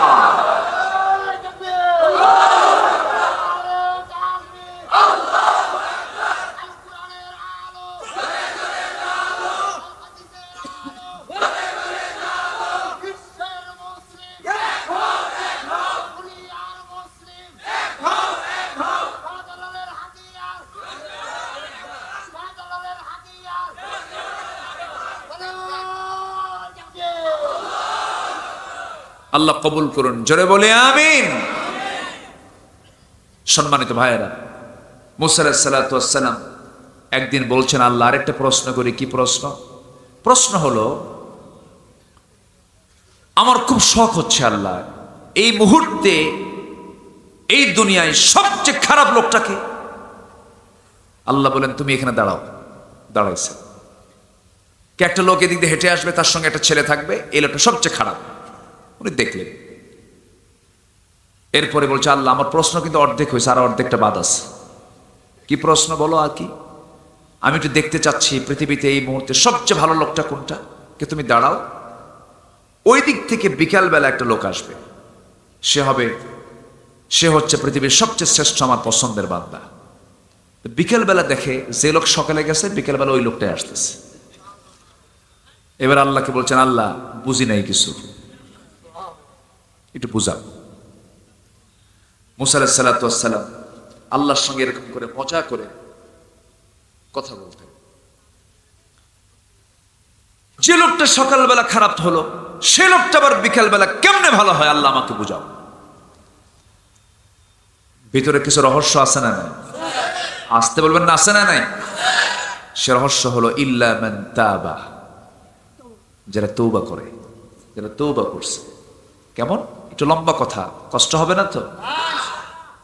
প্রশ্ন কিন্তু আরেকটা উত্তর পাই নাই, সেটা হলো জাহান্নাম কেন বানাইছেন আল্লাহ? ঠিক আছে না আমার ভাইয়েরা? মুসা আলাইহিস সালাতু ওয়াস সালাম যখন এই প্রশ্ন করলেন, আল্লাহ বলছেন মুসা এই বান্দাটা সকালবেলা তার ছেলেকে সাথে করে নিয়ে রওনা দিয়েছে। ছেলে প্রশ্ন করছে তার বাবাকে, বাবা এই যে বিশাল বড় জঙ্গল দেখা যায়, এর চেয়ে বড় কিছু আছে নাকি? হ্যাঁ আছে। কি? ওই যে পাহাড় দেখা যায়, ওই পাহাড়ের চেয়ে বড় কিছু আছে নাকি? বাপ জবাব দিয়ে বলছে, ও সন্তান ওই যে সূর্য দেখা যায়, সূর্যের চেয়ে বড় কিছু আছে নাকি? হ্যাঁ আছে। কি? আকাশটা দেখা যাচ্ছে বাজান, আকাশের চেয়ে বড় কিছু আছে নাকি? সঙ্গে সঙ্গে বান্দাটা কেঁদে কেঁদে বলছে আমার আল্লাহ তাআলার ক্ষমা, আমার আল্লাহ তাআলার রহমত সবচেয়ে বড়। এই কথা বলেই মুসা ওই বান্দা চোখের পানি ফেলে ফেলে আমার কাছে তওবা করে নিয়েছে, ক্ষমা চেয়ে নিয়েছে, আমি তাকে ক্ষমা করে দিয়েছি। এই মুহূর্তে আমার চোখে এই বান্দা হয়ে গেছে দুনিয়ার সবচেয়ে পছন্দের বান্দা। জোরে করুন সুবহানাল্লাহ। সেই সুযোগ কি আমাদের নাই? আসতে বলবেন না, আছে না নাই? আমার বন্ধুগণ, জাহান্নামের গর্তের মধ্যে ঢোকার এক নাম্বার কারণ হলো খাই নামক গর্ত। সেই খাই নামক গর্তের মধ্যে সেই বান্দা যাবে, এক নাম্বার কারণ হলো যে বান্দা নামাজকে নষ্ট করে ফেলেছে। আমরা নামাজ নষ্ট করব না ঠিক করব? নামাজ নষ্ট করব না ঠিক করব? নামাজটা পড়বো আমরা সময় না সময়, বুঝে না না বুঝে, জেনে না না জেনে, আস্তে আস্তে না তাড়াতাড়ি। ইন্নাস সালাতা কানাত আলাল মুমিনিনা কিতাবাম মাওকুতা। আল্লাহু আকবার। সময় মতো নামাজ আল্লাহর কাছে সবচেয়ে পছন্দের কাজ হলো সময় মতো নামাজ। আসসালাতু আলা ওয়াক্তিহা, সময় মতো নামাজ। আমার বন্ধুগণ, আমার রাসূল নামাজটাকে কখনো অসময়ে পড়তেন না, খুব নামাজের ব্যাপারে সিনসিয়ার ছিলেন। আমার ভাইয়েরা, এই নামাজ আজকে হেলায় খেলায় সব নষ্ট করে ফেলে, নামাজটা পড়ে না, বুকটা ফেটে যায়। গতকালকে এক জায়গায় মাহফিল ছিল, আমাকে বলা হলো হুজুর গোটা দেশে 5 শতাধিক মডেল মসজিদ বানানো হয়েছে, আপনি এটার প্রশংসা করে একটু ওয়াজ করবেন। আমাকে বলা হচ্ছে মঞ্চে। আমি বললাম ঠিক আছে, অবশ্যই বলবো। আমি মঞ্চে উঠে বললাম, ভাইরা আমার দেশে এখন মসজিদ বেশি না মুসল্লি বেশি? হ্যাঁ, মসজিদ বেশি মুসল্লি কম। আল্লাহ দেখতে চান মসজিদ বেশি হওয়া দরকার না মুসল্লি বেশি হওয়া দরকার? মসজিদ বানায় কি করবে? একটা গ্রামের এক মাথায় একটা, আরেক মাথায় একটা, মাঝখানে আর একটা মুসল্লি নাই, ঠিক কিনা? মুসল্লি নাই। কমিটির মধ্যে দ্বন্দ্ব হয়, আরেকটা মসজিদ বানায়। এরকম তো হালুয়াঘাটে নাই, আছে না নাই? কি যে প্যাঁচ লাগাই দিয়ে যাচ্ছি আমি, প্যাঁচ নাকি না প্যাঁচ ছুটাই দিচ্ছি? এগুলো করা যাবে না। এক সাহাবীর বাড়ি অনেক দূর, বললেন হুজুর আমার কিছু জায়গা আছে, আমি মসজিদকে বানায় নেব। না, দূর থেকে হেঁটায় সব বেশি পাবে। এখন মসজিদ বানানোর মারামারি শুরু হয়েছে, মসজিদ বানানোর প্রতিযোগিতা শুরু হয়ে গেছে। যে জামাত যত লম্বা হয় সে জামাত তত বরকতময় হয়। এক পাড়ার মধ্যে মানুষ বসবাস করে, 200 মসজিদ বানাচ্ছে 4টা, আছে না নাই? ঠিক না এগুলো? আমার বন্ধুগণ, নামাজটা বুঝে শুনে পড়তে হবে। বছরের পর বছর নামাজের মধ্যে কি পড়লাম কিছুই জানি না, আছে না নাই? নামাজের মধ্যে মনোযোগ আসবে কেমনে, নামাজের মধ্যে ধ্যান আসবে কেমনে? এক বেচারি হিন্দু মানুষ, তার বাড়ি মসজিদের সাথেই, মসজিদের সামনে দিয়ে প্রত্যেক দিন যায়, তার কানে একটা আওয়াজ আসে, সামি আল্লাহু লিমান হামিদা। হিন্দু তো এটা বুঝবে না, এই হামিদাটা কি। হিন্দু বুঝে নিয়েছে মনে হয় এই হামিদা কোনো মহিলার নাম, বুঝেন নাই? হামিদা কোনো মহিলার নাম মনে করে নিয়েছে। প্রত্যেক দিন হামিদার শব্দ শুনতে শুনতে একদিন রাগ করে তার প্রতিবেশী একজন মুসলমান ভাই আছে, তাকে ডাক দিয়ে বলে, ওই ভাই এদিকে আসো, আমি তো হিন্দু মানুষ, আমি বুঝি না তোমাদের ইমাম সাহেবের হলোটা কি, শুধু এক মহিলার নামে দোয়া করে হামিদা হামিদা হামিদা। কার মেয়ে? কথা বলেন, কার মেয়ে? এখন মুসল্লি বলতেছি, ও আমার দাদা ভাই, আমিও 25 বছর যাবত বা জামাতের সাথে মসজিদে নামাজ পড়ি, আজ পর্যন্ত আমিও ঠিক মতো বলতে পারি না হামিদা মেয়েটা কার মেয়ে। কথা বোঝেন নাই? ও আরেক দাদা, ঠিক আছে না? এই হলো আমাদের নামাজের দশা। ইমাম সাহেব যদি নামাজ একটু লম্বা করে, কিছু কিছু মুসল্লি আছে বলে, হুজুর আপনার কি কোনো কাম নাই? আছে না? আছে না? নামাজ এত লম্বা করে নাকি? অথচ যে নামাজটা যত লম্বা হবে সে নামাজটা তত বরকতময় হবে। গত রমজান মাসে, এই যে রমজানে কিয়ামুল লাইল, মদিনার নবীজির কবরের পাশে নামাজে দাঁড়ায় গেছি। আহারে, নবীজি সোনার মদিনায় শুয়ে আছেন। সবাইকে আল্লাহ পাক যাওয়ার তৌফিক দান করুন। কিয়ামুল লাইল শুরু হয়ে যায় রাত 1টার দিকে, রোজার মাস। রাত 1টায় আমি নামাজে দাঁড়ায় গেলাম। সেই ইমামটার বয়স 80 বছর বেশি হবে। 80 বছরের বুড়া মানুষ নামাজ পড়াচ্ছেন। 2 রাকাত নফল নামাজ পড়েছি, মাত্র 48 মিনিট লাগছে। কয় মিনিট? 48 মিনিট। ফজরের নামাজ পড়লাম 2019 সালের দিকে, করোনা আসার আগেই। আমার বাবা আমার পাশে ছিলেন, মাকে সাথে নিয়ে গিয়েছিলাম হজে। ফজর নামাজ পড়তে দাঁড়িয়েছি, আমার বাবার পায়ে অসুখ, পায়ে ব্যথা, নামাজে দাঁড়িয়েছি। নামাজ যখন শুরু হয়েছে, ইমাম সাহেব বুড়া মানুষ মদিনার মসজিদে, নামাজ শেষ করতে, ফজর নামাজ শেষ করতে সময় লেগেছে 29 থেকে 30 মিনিট। যদি আমার দেশের কোন মসজিদের কোন ইমাম যদি কোনদিন ফজরের নামাজ পড়তে নিয়ে যদি 30 মিনিট ধরে যদি 2 রাকাত নামাজ পড়ায়, নামাজ শেষে কমিটি বলবে, হুজুর টান টোপলা বাঁধেন যান। আমি কি ভুল বলতেছি? নামাজকে নষ্ট করা যাবে না, নামাজকে মনোযোগের সঙ্গে আদায় করতে হবে। আমার নবীজির এমন রাত চলে গেছে, গোটা রাতে আমার নবীজির মাত্র 2 রাকাত নামাজ শেষ হয়েছে। গোটা রাত 2 রাকাত নামাজ। সাইয়েদনা ওসমান রাদিয়াল্লাহু তাআলা 2 রাকাত নামাজ পড়েছেন 15 পারা দিয়া। কয় পারা দিয়া? 1 থেকে 15 পর্যন্ত 15 পারা পড়েছেন 2 রাকাত নামাজ। আর 1 পৃষ্ঠা 2 পৃষ্ঠা পড়লে মুসল্লির ভিতরে কয়, হুজুর আপনার কি কোনো কাম নাই? এরকম আছে না নাই? নামাজ মানে ধৈর্য। যে নামাজের মধ্যে মজা পায় না, যে সেজদার মধ্যে মজা পায় না, যে রুকুর মধ্যে মজা পায় না, তার ইমানে ভেজাল আছে না নাই? মাহফিলে বসেও যে মজা পায় না, তার মধ্যে সমস্যা। যদি কোনো বান্দা বুঝতো এই জায়গায় বসলে কি সওয়াব, ফজর পর্যন্ত বসবে, ওঠার সময় পাবে না। আমার নবীজি, এক সাহাবী খুব গরিব মানুষ, 3 মাস বাজার নাই বাড়িতে। কয় মাস বাজার নাই? 3 মাস বাজার নাই। 3 মাস বাজার নাই। স্ত্রী কোনো স্বামীর কাছে অভিযোগ দেন নাই। একদিন বলছেন, আমার স্বামী আপনার কাছ থেকে কিছু কিছু টাকা জমা করে, এই যে কয়েকটা পয়সা আমি জমা করেছি, এই যে ব্যাগ দিলাম, বাজারটা করে আনেন। সেই সাহাবী বাজার করতে যাবেন, কিন্তু জোহর আযান হয়ে গেছে। এখন বাজার দরকার না নামাজ দরকার? বাজারের ব্যাগটা নিয়ে তিনি মসজিদে ঢুকে পড়েছেন, নামাজ পড়েছেন মুহাম্মদ সাল্লাল্লাহু আলাইহি ওয়াসাল্লাম। নামাজ শুরু হয়ে গেছে। নামাজ শেষ হওয়ার সঙ্গে সঙ্গে নবীজি বয়ান শুরু করে দিয়েছেন। বয়ান থেকে তিনি উঠতে পারলেন না। আবার আসর চলে আসছে, আসর নামাজ পড়েছেন, আবার বয়ান শুরু হয়েছে। মাগরিব চলে গেছে, বাজার করতে পারলেন না। এশার নামাজ পড়ে শূন্য ব্যাগে যখন তিনি বাড়ির দিকে ফিরবেন, পিছন থেকে নবীজি বলছেন, তালহা এইদিকে আসো, এই যে একটা মেহমান তুমি নিয়ে যাও, খেদমত করো, বাজার নাই। শূন্য ব্যাগ, আবার উপরন্ত ঘাড়ে একটা মেহমান নিয়া বাড়িতে চলে গেছেন। দরজায় নক করেছেন, স্ত্রীকে ডাক দিয়ে বলছেন, স্ত্রী এই যে ফাঁকা ব্যাগ, বাজার করি নাই, যদি 3 মাস বাজার নাই, ওই দিন টাকা দিয়েছে বাজার নাই, আমার আপনার বাড়ির বউ হলে কি হতো? দেখছেন মায়ের।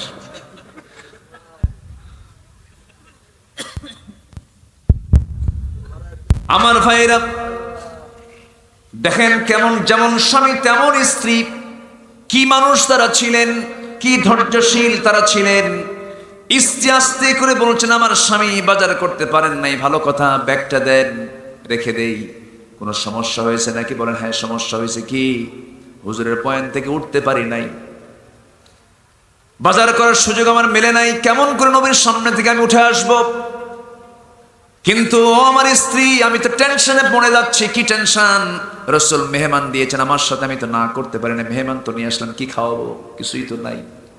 এবার বলছেন, আমার স্বামী টেনশন করবেন না, ওয়ালা তাহিনু ওয়ালা তাহজানু, হতাশ হবে না, চিন্তা করবে না। কার কথা? হ্যাঁ, আল্লাহর কথা। কোনো চিন্তা নাই, কোনো টেনশন নাই। আলাইসাল্লাহু বিকাফিন আবদাহ, বান্দার জন্য তার নেই যথেষ্ট। আমার স্বামী, ওই যে একটা তুষের বস্তা দেখা যায়, তুষের বস্তাটা আস্তে করে আপনি একটু নিচে নামায় দেন, নামায় দেওয়া হলো। সেই তুষ চালতে চালতে, চালনায় চালতে চালতে মোটেই কিছু জব জমা হলো। সেই জবগুলোকে পিষদানিতে নিয়ে পিষে পিষে খামির করলেন, আটা বানালেন। 2টা মোটে রুটি হলো। সেই 2টা রুটি সুন্দর করে ভেজে নিয়া স্বামীকে ডাক দিয়ে মুস্কি হাসি মেরে বলছেন, স্বামী আমার, এই 2টা রুটি মেহমানের ঘরে দিয়ে তাড়াতাড়ি চট করে বের হয়ে আসবেন। আমরা আমাদের ঘরের মধ্যে, আপনি যখন ঢুকবেন চট করে লাইট বন্ধ করে বুঝাবো আমরা খাওয়া খেয়ে নিয়েছি, কিন্তু তাদের পেটে কোনো খাবার নাই। যেরকম সুবহানাল্লাহ। 2টা রুটি মেহমানকে খাওয়ালেন। ফজরের আযান বেলাল দিয়েছেন, নামাজে চলে গেছেন, নামাজ শুরু হয়ে গেছে। নামাজ শেষান্তে সবাই চলে যাচ্ছে, পিছন থেকে ডাক দিচ্ছে, তালহা এইদিকে আসো। ভীত সন্ত্রস্ত নবীর সামনে দাঁড়ায় বলছে, হুজুর আমারে মাফ করে দিন, আমি মেহমানদারি করতে পারি নাই, আমি খেদমত করতে পারি নাই। রাসূল বলছেন, না রে না তালহা, উল্টা কথা বলো কেন? গত রাত্রে তুমি এবং তোমার স্ত্রী যে পরিমাণ খেদমত করেছো, মেহমানকে আপ্যায়ন করেছো, আর শাজিম থেকে তোমাদের উপরে রাজির সংবাদ চলে আসছে। জিবরিল আমিন আমাকে সংবাদ দিয়েছেন, তোমাদের জীবনের শ্রেষ্ঠ আমল তোমরা গতকালকে করে ফেলেছো। আমার ভাইরা, আমার বন্ধুগণ, সেই জন্য প্রত্যেকটা জায়গায় ইবাদত আছে না নাই? বলে আসতে বলবেন না, আছে না নাই? মেহমান পেলেই কি বলবো? নাউজুবিল্লাহ না আলহামদুলিল্লাহ? বলেন বলেন, কি বলবো?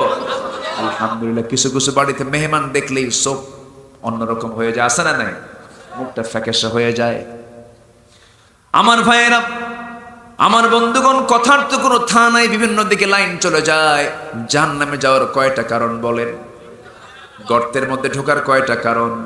আবার তাফসিরে কুরতুবীর মধ্যে এসেছে আরো 6টা কারণে বান্দাকে আল্লাহ রাব্বুল আলামিন ওই খাই নামক গর্তের মধ্যে ঢুকাবেন। 1 নাম্বার কারণ আমরা এই পর্যন্ত জানলাম, নামাজ নষ্ট করে ফেলা। আরো আছে কয়টা কারণ?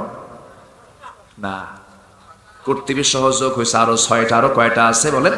6টা। মোট 7টা হবে। ব্যাখ্যা সহকারী ইমাম কুরতুবী আরো 6টা কারণ তুলে ধরেছেন।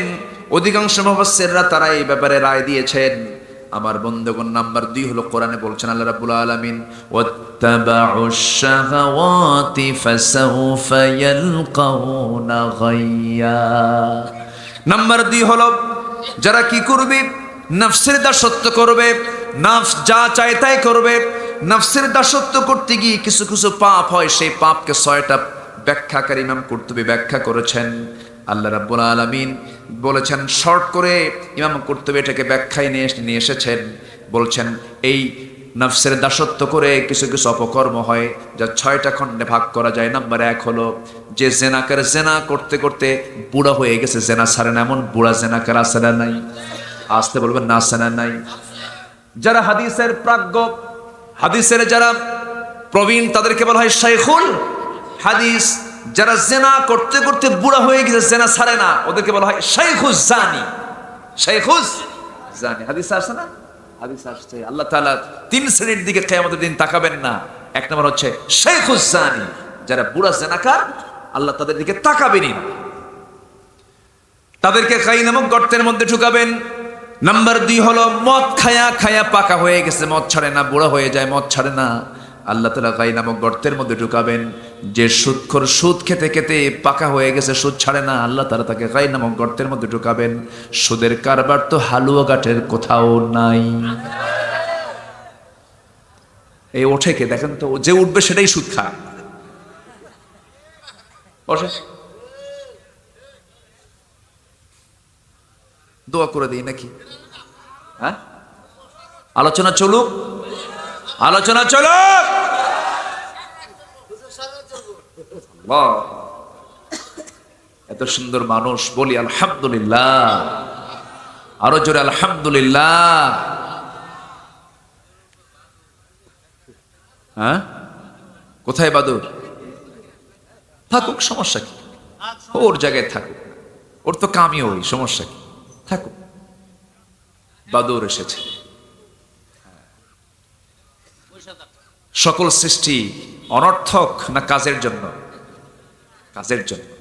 কোন সৃষ্টিকে আল্লাহ তাআলা অনর্থক সৃষ্টি করেননি। আল্লাহু আকবার, বলেন আল্লাহু আকবার। বাদুর, বাবুই পাখি আছে না? ও কি এর চেয়ে ছোট না বড়? আরো ছোট, ছোট্ট বাবুই পাখি। বাসা বানায় কোথায়? তার কাছে। এই বুদ্ধি দিল কে কন্ত? কে দিয়েছেন? কে দিয়েছেন? কি সুন্দর বাসা! সিডর, আইলা, নার্গিস, ফণি, হারিকেন, বুলবুল, কত ঝড়, কত সাইক্লোন এসে আমার আপনার বাড়ি ঘর সব উপরে নিয়ে যায়। তাল গাছও ঠিক, ওর বাসাও ঠিক, ঠিক কিনা বলেন? কি মজবুত বাসা বানায় রাখে। সে বাসার মধ্যে আবার কি ইঞ্জিনিয়ারিং প্ল্যান, ওর মধ্যে আবার কি বলে কমন রুম আছে, বেডরুম আছে, ড্রয়িং রুম আছে। বেডরুমে বাবুই পাখি তার বউ নিয়ে শুয়ে থাকে, আর ড্রয়িং রুমে সোফা সেট আছে, কমন রুমে কিছু বাচ্চা এবং কিছু ডিম সেখানে থাকে। কোনো অতিথি যখন ঘরের মধ্যে ঢুকতে নাই, দক্ষিণা হাওয়া বয়, এত সুন্দর বাসা, দোল খায়, বাতাস যায়। আমার আপনার বাড়ির মধ্যে বাতাস ঢোকে না, ওর রুমের মধ্যে 24 ঘন্টা অটোমেটিক এসির বাতাস ঢুকতেছে। সুবহানাল্লাহ বলবেন না? ওয়ালাহু আসলামা মান ফিস সামাওয়াতি ওয়াল আরদ তাওআন ওয়া কারহা। সব প্রাণী জিকির করে কার? খালি কি ছাড়া? মানুষ। মানুষের মধ্যে কিছু মানুষ আছে না নাই? খালি কয় আল্লাহ কি দিছে আমারে, কি দিছে আল্লাহ, তোমার চোখ আসলেই কানা। এরকম কিছু লোক আছে না নাই বলেন? আল্লাহ আমারে দিছে না, তাই না? খালি এরকম নাশকর নাশকর করে। হলো না রে, হলো না, হলো। এত সুন্দর মানুষ আপনারা, আমার স্মৃতি হয়ে থাকবে এই মাহফিল, বলি আলহামদুলিল্লাহ। আমি ম্যাক্সিমাম মাহফিল আমি 11:30টার ভিতরে শেষ করে দিই, কিন্তু আজকে এত সুন্দর আপনাদের আগ্রহ দেখে মনে হচ্ছে আমি আরো কথা বলি। কথা বলবো? জোরে বলি ইনশাআল্লাহ। বাবুই পাখির মাথা কয় কেজি ওজন? 100 টাকা না। ওর ব্রেন হচ্ছে, মাথা তো ছোটই, ওর ব্রেন হলো মোটর দানার মতো। মোটর দানা চেনেন না? মোটর ছোট্ট যে, ওই যে যেটাই, ওটাকে কি বলে? মোটর দানা, ওই যে একটা আছে না, মাসকালাই, মাসকালাই না, মাসকালার চেয়ে একটু বড় বুট, বুট যেটা বুট, ছোলা বুট আছে না? হ্যাঁ, এই বুটের দানা, একটা বুট। এত ছোট্ট একটা ব্রেন হচ্ছে এই বাবুই পাখির মাথার ভিতরে, অথচ সেই ব্রেনের ভিতরে আবার প্ল্যান সিস্টেম করে দেওয়া আছে। মানে ওই ব্রেনের মধ্যে আবার প্ল্যান করা আছে। আল্লাহ তাআলা এমন একটা প্ল্যান করছেন, সে আবার সেই বাসা থেকে বের হওয়ার জন্য অন্য কোনো প্লেনে চড়া যাবে না, ওর নিজের অটোমেটিক প্লেন আছে। সুবহানাল্লাহ বলবেন না? শুধু কি করে, দুই পাখাটা ছেড়ে দেয়, দুই পাখা কি করে, ছেড়ে দেয়, উঠতে থাকে প্লেনের মতো। আল্লাহু আকবার বল। কি আধুনিক জীবন, তাই না? পাখির মতো আধুনিক জীবন আছে। আমি আপনি উঠতে পারি, ও যখন তখন উঠতে পারে। তার বাসায় ঢুকতে হয়, কি সিকিউরিটি! আপনি বাসায় ঢোকার আগে সে আগে পালায় চলে যাবে। কি সিকিউরিটি আল্লাহ তাআলা নিশ্চিত করে দিয়েছেন। একটা মাছি, মাছি, ছোট্ট মাছি, সেই মাছিটাকে সহজে কি মারা যায়? মারা যায় না। মাছির চোখ হলো 5টা। মাছির চোখ কয়টা? 5টা। দুই দিকে 2টা অ্যান্টিনা থাকে। যখন সে কোথাও পড়ে, খাদ্যের উপরে অথবা কোনো কিছুর উপরে যখন পড়ে, অ্যান্টিনাটা দুইটা খাড়া করে রাখে। যখন কোনো চাপ আসে, যদি কোনো হামলা করতে আসে, তখন অ্যান্টিনা সিগন্যাল দেয়, মাসিদ তাড়াতাড়ি ওঠ, আল্লাহু আকবার বলে। শুধু সৃষ্টি করেন নাই, তার সিকিউরিটি নিশ্চিত করেছেন কে? আল্লাহ তাআলা। সে আল্লাহ আমার আল্লাহ, আপনার আল্লাহ, সকল প্রাণীকুলের আল্লাহ, আকাশের মালিক তিনি, আল্লাহু আকবার বলে। অতএব সেই আল্লাহর হক কি নষ্ট করা যাবে? নামাজ পড়বো আমরা কয় ওয়াক্ত? 5 ওয়াক্ত। সুদ খাওয়া যাবে? সুদ খেলে কিসের গর্ত? জাহান্নামের গর্ত। জেনা করলে কিসের গর্ত? মদ খাইলে কিসের গর্ত? মিথ্যা সাক্ষী দিলে কিসের গর্ত? পিতামাতার অবাধ্য সন্তানের জন্য কিসের গর্ত? পিতামাতার অবাধ্য সন্তান তো হালুয়াঘাটু খুঁজে পাওয়া যাবে না, আছে না নাই? বাপ মাকে দেখে না, শিক্ষিত, এমএ পাশও করছে, আছে না এরকম? এগুলো করা যাবে না। মা কি আমাকে ছোটবেলায় ফেলে দিয়ে গেছেন না কোলে রেখেছেন? আপনি ফেলে দিয়ে যাবেন কেন? কেন ফেলে দিয়ে যাবেন? যে সন্তান মার চোখে, মানে মার চোখে যে সন্তানটা হলো অবাধ্য, আল্লাহর চোখে সেই বান্দা অবাধ্য। এত মারাত্মক কথা, এত মারাত্মক কথা।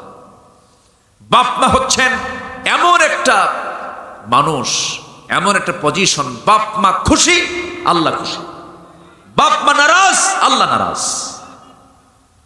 তোমার আব্বা আম্মা যদি তোমাকে দুনিয়ার সবকিছু তোমার থেকে চায়, তাও তুমি কিছু করতে পারবা না। তোমার মা তোমাকে যত কষ্ট দিক, তুমি তাকে কষ্ট দিতে পারবা না। কার হুকুম এগুলো? আসতে বলবেন না, কার হুকুম?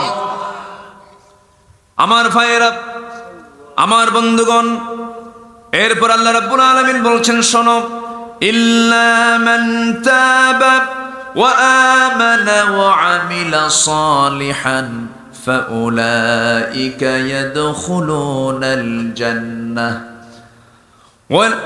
يدخلون الجنة ولا يظلمون شيئا جنات عدن التي وعد الرحمن জোরে বলুন আল্লাহু আকবার।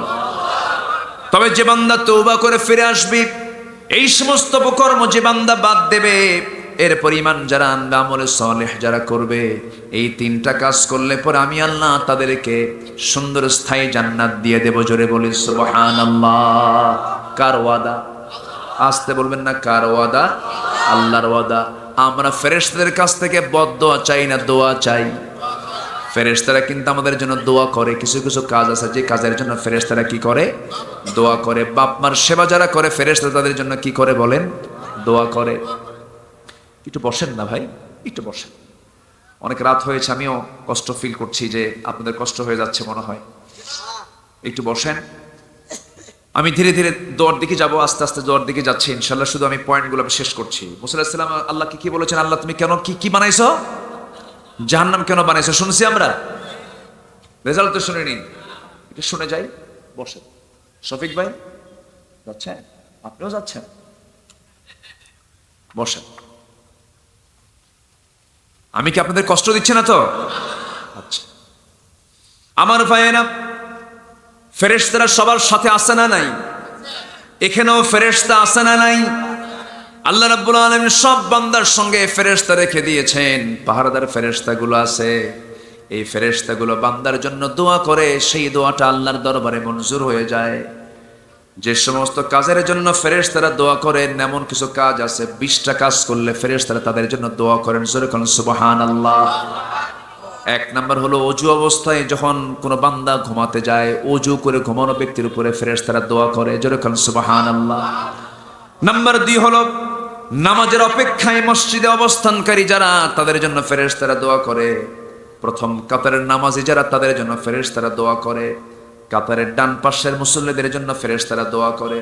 কাতারে পরস্পর মিলিতভাবে দাঁড়ানো ব্যক্তিগণের জন্য ফেরেশতারা দোয়া করে। ইমাম সূরা ফাতিহা শেষ করার সময় জামাতে উপস্থিত নামাজীগণ যখন থাকে, ফেরেশতারা তাদের জন্য দোয়া করে।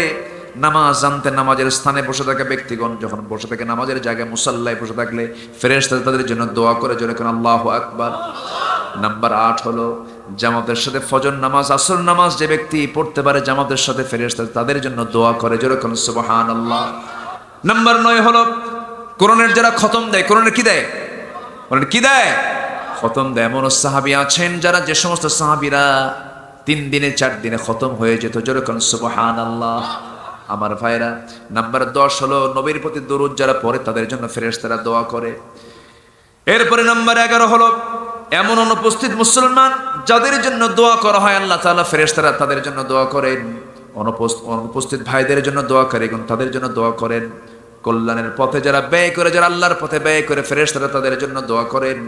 নাম্বার 14 হলো রোজার সেহরি ভক্ষণকারী, রোজার সেহরি ভক্ষণকারী যারা সেহরি যারা খায় তাদের জন্য ফেরেশতারা কি করে? দোয়া করেন। যারা রোগী দেখতে যায় তাদের জন্য দোয়া করেন ফেরেশতারা। রোগীর নিকট যারা উত্তম কথা বলে তাদের জন্য ফেরেশতারা দোয়া করেন। মৃত ব্যক্তির নিকট উত্তম কথা যারা বলে তাদের জন্য ফেরেশতারা দোয়া করেন। নাম্বার 19 হলো যারা লোকদেরকে উত্তম কথা শিক্ষা দেয় ফেরেশতারা তাদের জন্য দোয়া করেন। এরপর ঈমান অনয়নকারী, তওবাকারী, আল্লাহর পথ অনুসারী যারা যারা তওবা করে ঈমান আনে আমল সালেহ করে ফেরেশতারা তাদের জন্য আল্লাহর কাছে মাফ চান জোরে কোন সুবহানাল্লাহ। আল্লাহ এই বান্দাকে তুমি আল্লাহ কি করে দাও? মাফ করে দাও, ক্ষমা করে দাও। ফেরেশতারা যখন আল্লাহর কাছে ক্ষমা চায় ওই বান্দার জন্য আল্লাহ তখন বলেন ফেরেশতারা তোরা সাক্ষী থাক, আমিও তাদেরকে মাফ করে দিলাম। আমরা ফেরেশতাদের কাছ থেকে বদদোয়া নেব না দোয়া নেব? দোয়া নেব না বদদোয়া নেব? ফেরেশতারা কিছু কিছু কাজ অভিশাপ দেয়। কি দেয়? কি দেয়? অভিশাপ দেয়। নাম্বার 1 সাহাবাদের বিরুদ্ধে খারাপ মন্তব্য করে যারা, আছে না নাই? আছে না নাই? সাহাবীকে নিয়ে গালিগালাজ করেছে, রাসূলকে নিয়ে গালিগালাজ করেছে, এমন কুলাঙ্গার বাংলার জমিন আছে না নাই? সময় আসুক সব ফয়সালা হবে।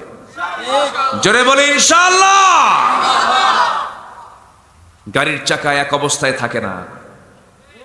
হয়তো এখন কারো জন্য সর্বনাশ, কারো জন্য পৌষ মাস, একদিন আমাদেরও পৌষ মাস আসবে ইনশাআল্লাহ। আসবে, জোরে বলি ইনশাআল্লাহ। যারা বেদাতকারী, যারা বেদাত করে ফেরেশতা তাদেরকে অভিশাপ দেয়। পিতামাতাকে ছেড়ে অন্যের দিকে নিজের সম্বন্ধ সৃষ্টি করে, বাপমার খোঁজ না নিয়ে ধর্ম বাপ বানায়, আছে না নাই? ফেরেশতারা কি দেয়? অভিশাপ দেয়। কি দেয়? লানত দেয়, অভিশাপ দেয়। মুসলমানদের সঙ্গে অঙ্গীকার এবং সন্ধি ভঙ্গ করে যারা, ফেরেশতা তাদেরকে লানত দেয়। আল্লাহ আমাদেরকে এই সমস্ত লানতের পথ থেকে আমাদেরকে হেফাজত করুন। জোরে বলি আল্লাহুম্মা আমিন। আর নয়, যতটুকু হয়েছে আমরা বলে ফেলি আলহামদুলিল্লাহ। মুসা আলাইহিস সালাতু ওয়াস সালাম, মনে আছে না আপনাদের? মুসা আলাইহিস সালাতু ওয়াস সালাম বলেন, আল্লাহ তুমি কেন জাহান্নাম বানাইছো? আল্লাহ বললেন, না বললে তো আপনি রাগ করবেন, এই জন্য বলে দিচ্ছি।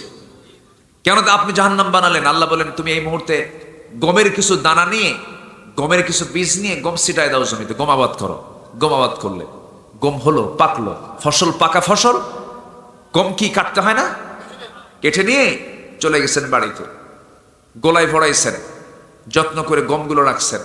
এবার জমিতে এসে ওই নাড়াগুলো আছে আর অকেজ গমগুলো আছে, এগুলোর গায়ে আগুন ধরায় দিচ্ছেন। আগুন যখন আগুন ধরা দেয় না, আগুন ধরায় দিচ্ছেন। আল্লাহ বললেন, মুসা গমের আবাদ করলো, আবার গমের আবাদের ভিতরে আগুন ধরায় দিলা কেন? এবার মুসা বলতেছেন, আল্লাহ আমি তো আগুন ধরায় দিয়েছি ভালো গমের ভিতরে নয়, ভালো গমের গায়ে নয়। ভালো ভালো গমগুলো আমি তুলে নিয়ে সুন্দর করে যত্ন করে আমি বাড়ির মধ্যে রেখে দিয়েছি। আর অকাজের গমগুলো, এগুলো কোনো কাজের গম না, আগুন ধরায় জ্বালায় দিয়েছি। আল্লাহ বলছেন, মুসা আমি দুনিয়াতে পাঠিয়েছি বান্দাগুলো যারা আমার পছন্দের বান্দা, কাজের বান্দা, যারা নেক আমল যারা করবে আমি তাদের জন্য সুন্দর করে যত্ন করে 8টা জান্নাত বানিয়ে রেখেছি, তাদেরকে আমি আল্লাহ জান্নাত দেব। আর যারা অকাজের বান্দা, তুমি যেমন অকাজের গমগুলোকে আগুন দিয়ে জ্বালায় দিছো, আর অকাজের বান্দাগুলোকে আমি আল্লাহ জাহান্নামের ভিতরে ঢুকায় তাদেরকে জ্বালাবো। আল্লাহু আকবার বলেন। এবার মুসা বলতেছে, আল্লাহ বুঝি নাই, মাফ করো। জোরে খান সুবহানাল্লাহ। বুঝি নাই, মাফ করো। আসুন আমরা কাজের বান্দা হব না অকাজের বান্দা হব?